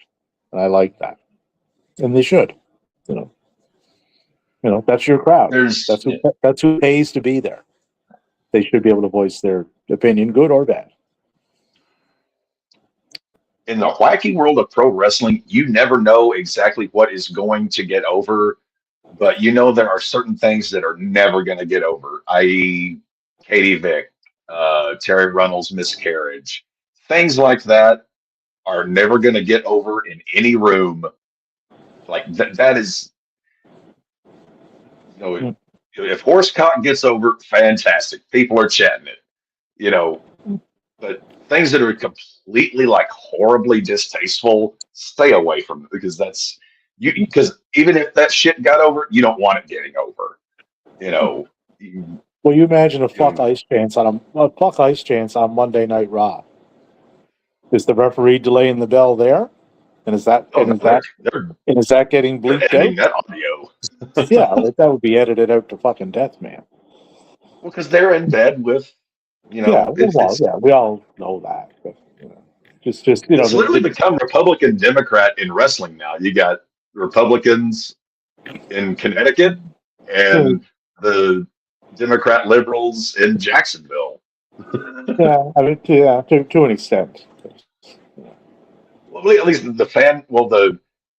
would say the fan base to a degree, and definitely Tony seems like he's definitely more of a liberal gentleman versus, you know, Triple H and Vince, who are definitely, I mean, he's on a fucking advisory board for the assholes. So, I mean, that, you know, that tells you plenty there. Was it like the health and wellness or fitness or whatever it is, he's whatever pie he's got his fingers in. So I would say yes, I am definitely guilty of number 2, number 7, number 8. I'm definitely guilty of not paying attention enough, complaining about too little wrestling, complaining about a show being too long. So I definitely would vote myself guilty there.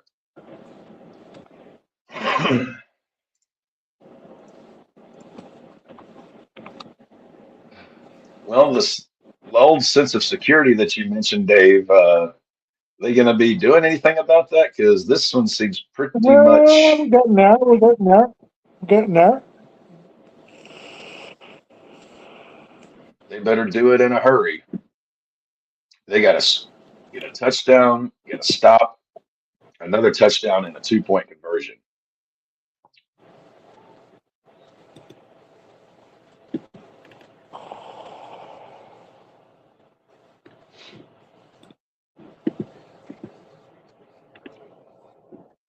Good God. Was that a pick?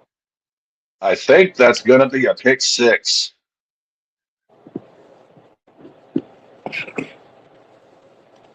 Wow. Yeah, that'll do, pig. That'll do.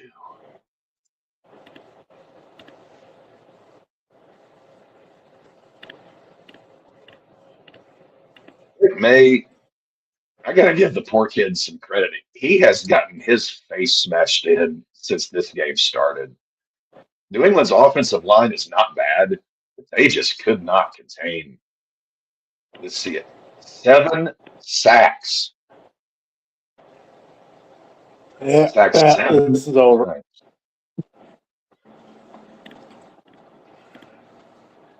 As Daddy Don Meredith would say, turn out the lights, the party's over.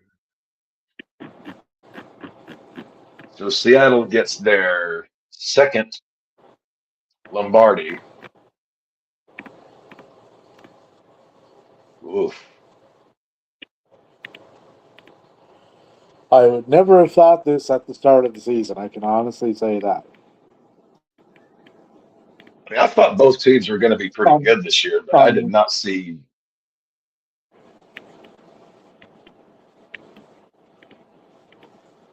I didn't see Sam Darnold leading a team to a Super Bowl.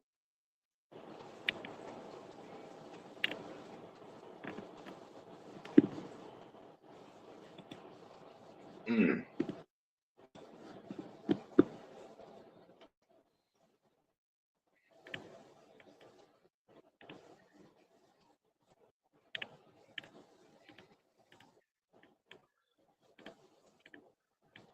You know, Patriots are gonna.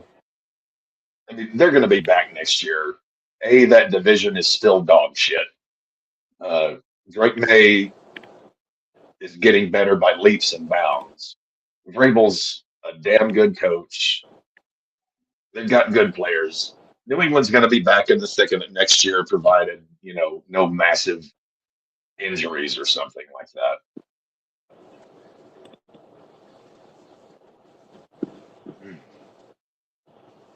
All right, so 4:27 left, and we need 22 points. So that's only 2 touchdowns with 2 2-point conversions and just a regular touchdown, and we would have win.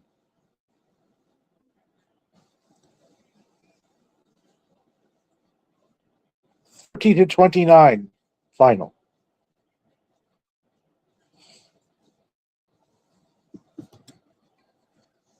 I'm just reading our chief executive's tweet regarding the halftime show and the game itself. Surprise, surprise. Oh, He is not just happy with it.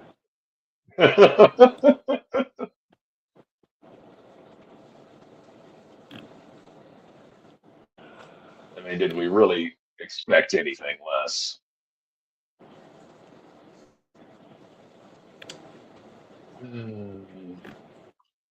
An utterly pointless human being.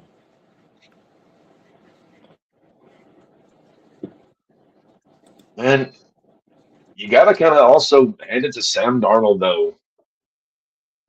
If you look, you remember his time with the Jets, and you were just like, either this guy is flat incompetent, or this organization has ruined him. Turns out it was the organization, because he got 3 stints with 3 good coaches, and look what he's done. The Jets could fuck up an animal, as my mother would say.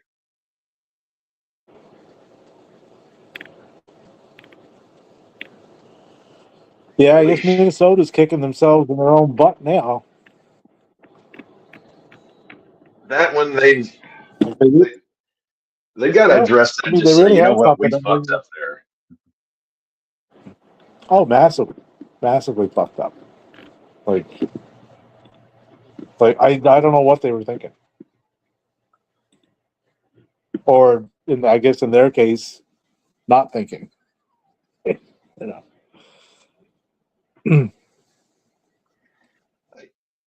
I think part of it was how bad Sam looked in the last couple games last year, combined with the fact that McConnell is and probably still should be viewed for, I mean, what he did with Sam, kind of a quarterback whisperer. Well, if he got that out of Sam Darnold, what is he going to get out of this?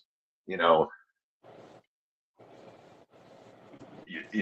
can have the nicest, shiniest looking car on the planet, but if that car doesn't have an engine, then what's the point?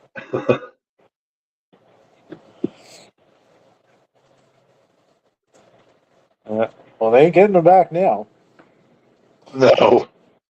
I mean, he's on a pretty good, like, fairly team-friendly deal with Seattle, so they've still got, and that's the thing that's really helped Seattle is they're a lot like the Rams. They just hit on their draft picks. They really haven't missed the last few drafts.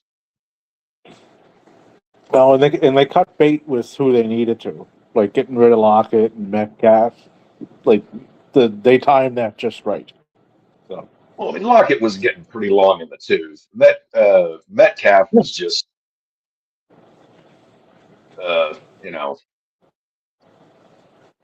he was Metcalfing.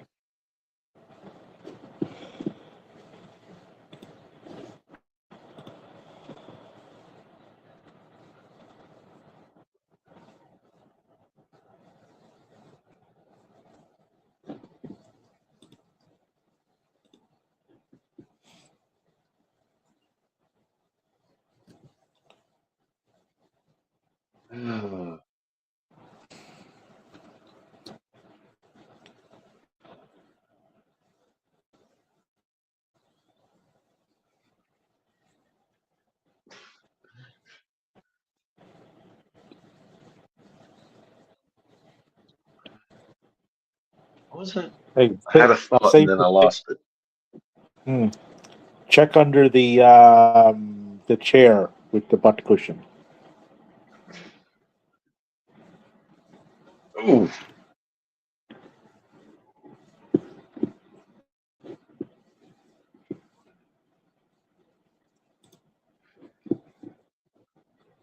Well, hopefully Seattle's offensive coordinator will at least give my team something to not be sad about.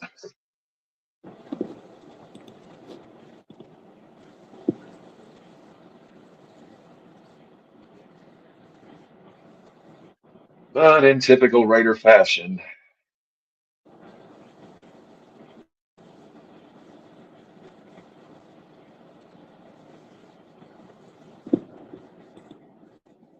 and if we do draft that quarterback, he's got to ruin him. We're coming back. We're charging. We're on the precipice of greatness. You were at a precipice on the last drive, and then unfortunately took one step too far.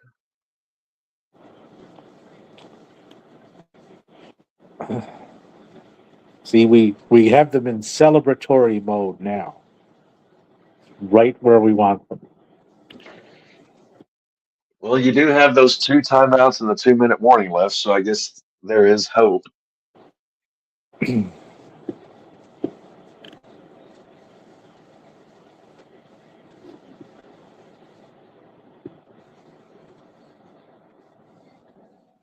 And May tosses it to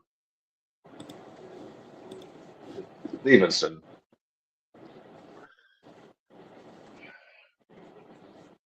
Well, I guess the comeback has begun. He told you.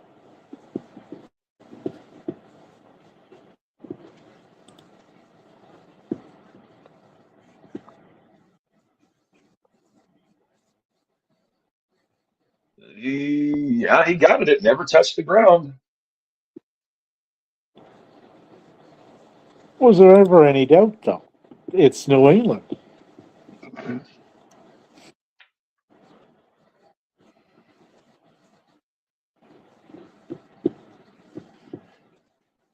And you got to wonder, I mean, as much as I hate to give them airtime, you got to wonder what Kansas City's going to do this offseason.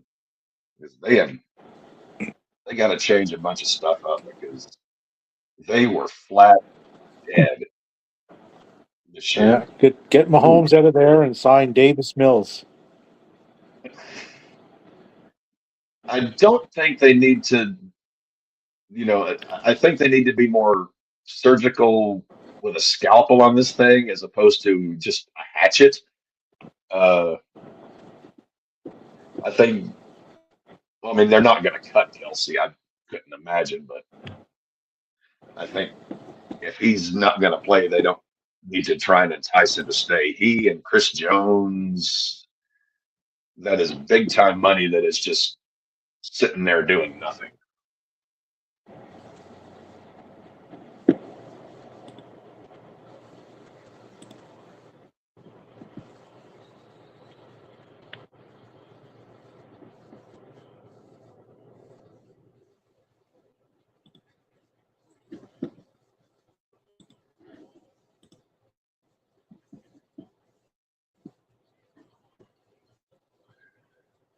%10 success rate on onside kicks.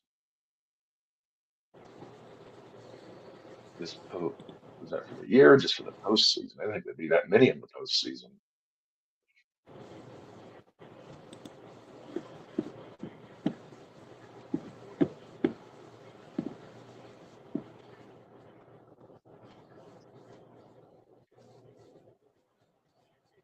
So apparently they were selling a hamburger at the concession stands for this Super Bowl that cost $180.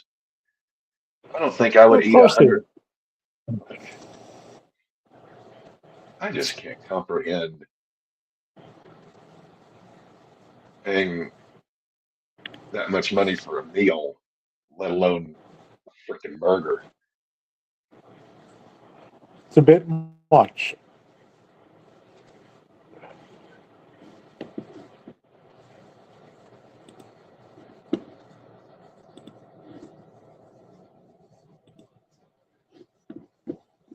And Seattle takes a timeout. We still have the 2-minute warning to go.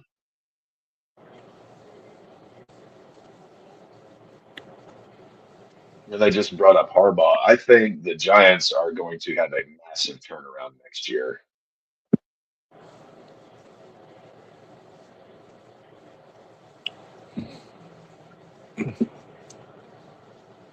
Yeah, an outside shot at breaking that 500 record.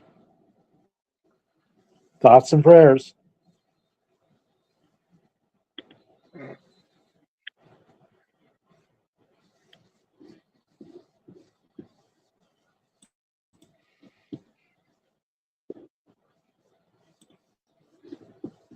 What is your new Twitter, by the way, Davey?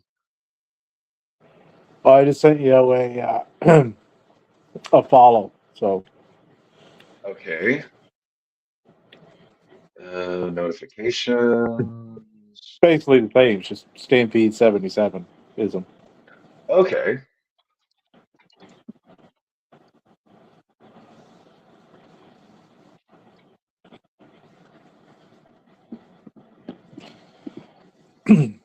Your boy looked good in the match with his tag team partner, Alec Price, Jordan Oliver. It's Stampede 77. Ism, ISM. There it is. There it is. I found it. Okay. There we go. Yeah, they went to a 20-minute drop. Really good match if you haven't seen it yet.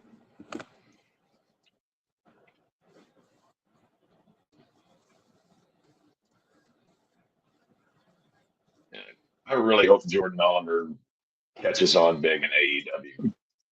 It's in the right spot.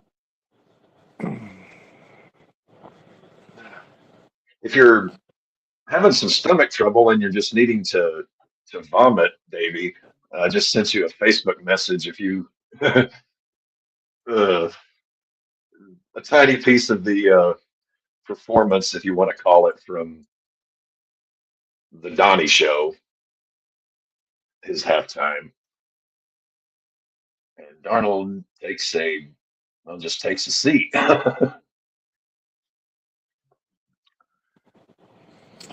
Yeah, let's say he serves no useful purpose whatsoever in any capacity.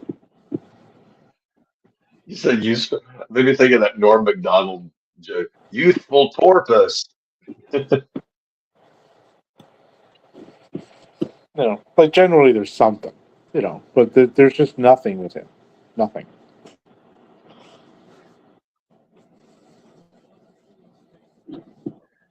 Had he not become friends when Robert James Ritchie, Mr. Rock, had he not become friends with that twat waffle in Washington, do you really think he would be as openly religious?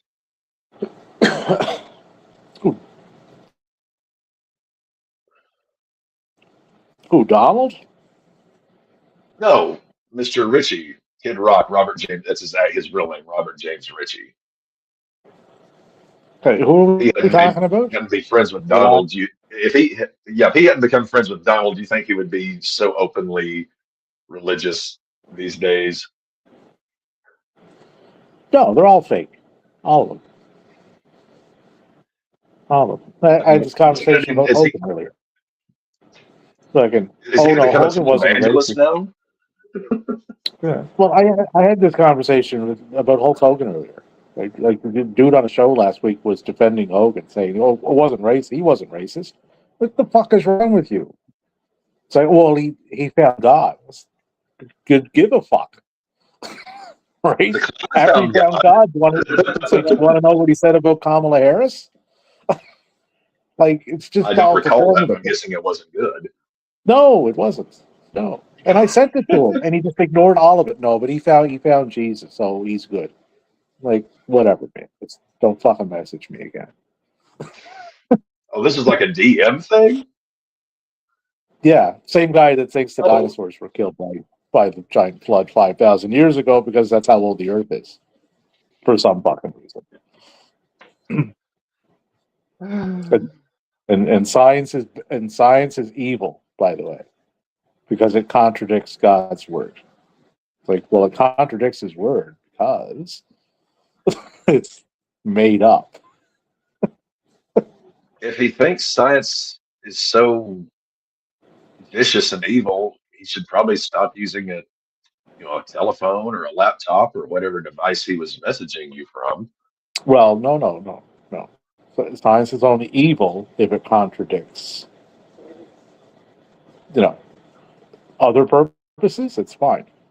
It's the classic fucking religious shit, right? Science moves in mysterious ways too, I guess.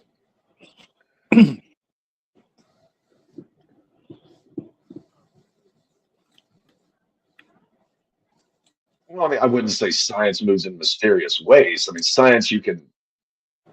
Well, no, according to more or less track it. Like you can. Yeah. As long as it doesn't. Centuries. As long as science does not contradict anything that I find in this book here, right? Science is good. If it contradicts what I read in this book, science bad. So, it's negotiable. Charlotte would say, it's negotiable as to how bad. It's negotiable. Don't let facts get in your way, my friend. Don't let facts get in your way. I can't. I can't wrap my head around it. Comprehend. Well, in this day and age, I get years, decades ago, I kind of get it because the information, it just wasn't as readily available for you to, learn things and expand your mind and, everything else. It was harder to do that. Yeah, but you had LSD because you had to go. Yeah, you had to go read. You had to go get a book, and you had now it's just at your fingertips to do all this, and they still don't. I don't get it. We had this discussion in class the other day, actually. Not exactly this, but the in the area of like deviant behavior, you know. Mhm. And I said in class, like, I didn't realize, like, at a young age that I was deviant, but I, now that I know the definition of it and the different the context, I was, because I deviated from what my father had originally taught me, and the fallout of that was how other people began to perceive me based on where they were with things, right? Some people viewed me as inquisitive. Some people, viewed me as troublesome. Right? Depends on which camp you're in as to how I was viewed. But yeah, like, I don't know. It's very, I don't know. It's an interesting subject. Let's put that. I like when I was called a heathen. That was fun. Like, what? Like, listen, just because I don't believe in your imaginary friends, not fucking make me a heathen. You don't believe in my imaginary friends.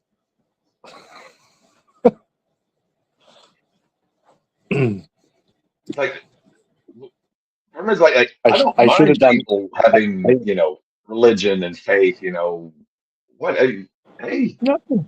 Just all good. don't pass it off as fact. Like, if it makes you a better person, and if it sets your moral compass, like in a good direction, have at it, man. Believe in whatever the fuck you want. Right? I'm fine with that. If it gives you that spirituality and that inner peace, great. It's working for you. Just don't pass it off as something that it's not, is my thing. Jonah did not live in a fucking fish, man. Didn't happen. Noah did not live to 950 years old. That did not happen. I get pissed whenever they start to, anytime religion starts to cross Jesus was over not on a piece into legislation. Yeah, no, that's separate. You want to be in legislation? Fine. Great. Come on in. Right? Here's your tax form. Make sure you sign it on your way before you leave. Well, see what You that want to eliminate goes back to homelessness? the You want to eliminate that? Tax the church. Tax religion. Your homelessness problem goes away. Fucking build hell. You could build houses in the entire state of fucking Montana. There's lots of room there.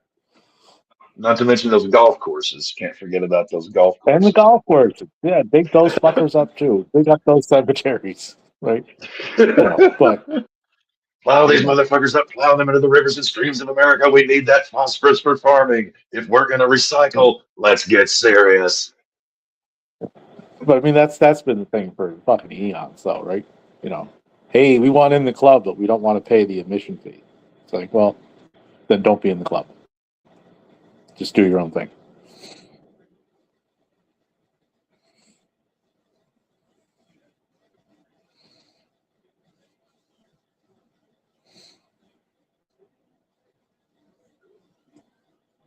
Yeah. Automatic first, yeah. Don't. Ooh, it's only 29:13. All right, we're in this. Well, that pesky little clock is Stop not the in your clock. favor. You can get a lot done in 19. You can get a lot done in 19 seconds, my friend. 3rd and 1. We're on our own 47, so we only got to go 53 yards, and then get the ball back right away. Okay, that's not 53 yards. Oh, hold on. Drake Bay passed to Travion Henderson for a 24-yard gain. 1st and 10 on the Seattle 29 with 12 seconds left. This is looking promising. I'm liking this. Oh, no, fine. Never mind.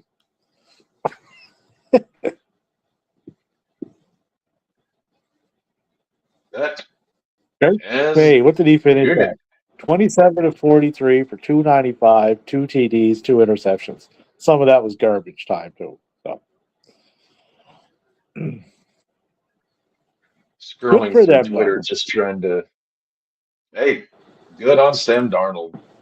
I loved watching him Yeah. in college, and Yeah, I'm like, no, well, hopefully this both kid. teams, they did exactly what they needed to do this year. You know, like New England got shit on because they had an easy schedule. It's like, well, they still had to fucking win the games, which they did. Like they completed the tasks set out before them. You know, and They so had did a Seattle. comparatively easy. I mean, there is no easy schedule in the NFL. They had a comparatively easy schedule. Yeah, well, I They mean, they can't help played the like division they're in. yeah, well, I mean, they draw the Jets twice, which is quite favorable, right? I think they had Cleveland in there at least once. Like who else did they have? A couple of the West or the South teams, like they ain't good. You know, Tennessee. So it helped them, but they still had to go and win them. You know, Seattle had a much tougher road just due to who's in their division. Like they would have drawn the Niners twice. They got the Raiders twice. We'll forget about the other team, but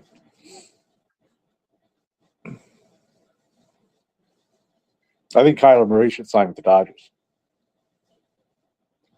Kyler Murray should sign with who? Dodgers. He was drafted in the MLB. I think the Yankees drafted him. Yeah. Yeah. Grab your baseball mitt, get out there, sign a $30 million 1-year contract, and call it a day.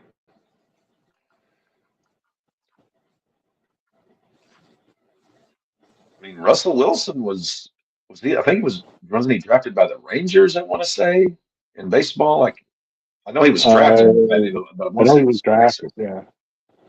Yeah, I know he was drafted. I don't forget by who though. But his career is for the most part over, except for being paid. Yeah, I mean, Russell is. I He ain't can't say he's starting a bad anymore. person because he hasn't done anything bad or horrible or horrendous. And from what I gather, I mean, he does a lot of work for, charities, whatever. But he seems like an empty can. Like like you're bitter on someone, and it just seems like, you know, the lights are on, you know, the brain is working, but there's no, it's just like an empty shell. Like he has no personality whatsoever. I'll give you a great example.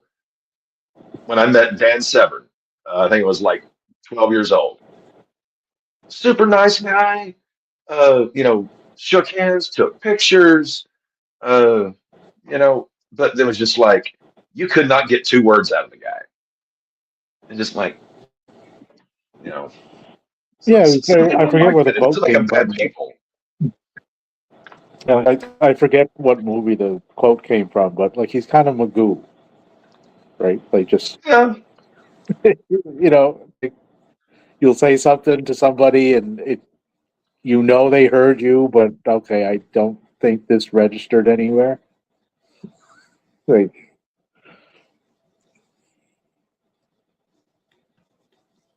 or it might register and there's just no reaction whatsoever. Like you get that with some people. But. Lights are on. I don't want to say no one's home, but They may or may not be home. We can't tell by your reaction. So if you could like blink or something, blink once for yes, I got it, and two for no, I didn't.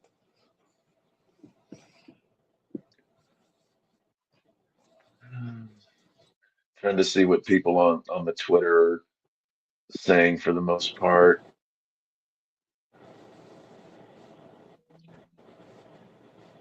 Again, just kind of depends on which side of the aisle you're looking at, but it's about what you'd expect. Everybody in the middle of the country doesn't give a sweet flying fuck.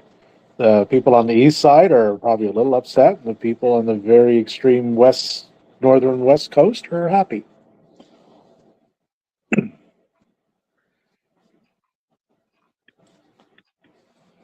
And the Dallas Cowboys fans are thinking next year is our year. Oh, they More always delusional think it's people. their year. Yeah, more Yeah, delusional people. I know you make fun of me sometimes for living in the USA, but you also have to understand, like, not just living in the USA, but where I live in the heart of cowboy, chief, Trump country. Like, this is, I mean, not my city. Like, my actual city I'm in is like the liberal bastion of the state, but like the region of the country where I'm at, like, I am literally. You're Apocalypse Now, where Charlie Sheen kind of rises up out of the muck and the mud with the face paint and everything, and he's like trying to, sneak around all the, you know, the guards, the soldiers, whatever. That's kind of what it's like being someone like me and living here. You're just like Charlie Sheen rising up out of the mud every morning, like, did they notice me? I couldn't imagine. Like, especially now. Like, I'd be scared to leave my house, man. Again, And Fayetteville's really. I'm a white guy in my mid-50s. Like, I wouldn't stand out at all, but I would still be fucking scared to leave my house. Fayetteville itself is a very super chill, pretty liberal city. You got between your university here, you know, you got a lot of, like, it's like we have a huge, gay pride parade every year. I mean, it's a pretty chill liberal town. Like, to the south, north, east, west of us, it's like we're right in the bullseye.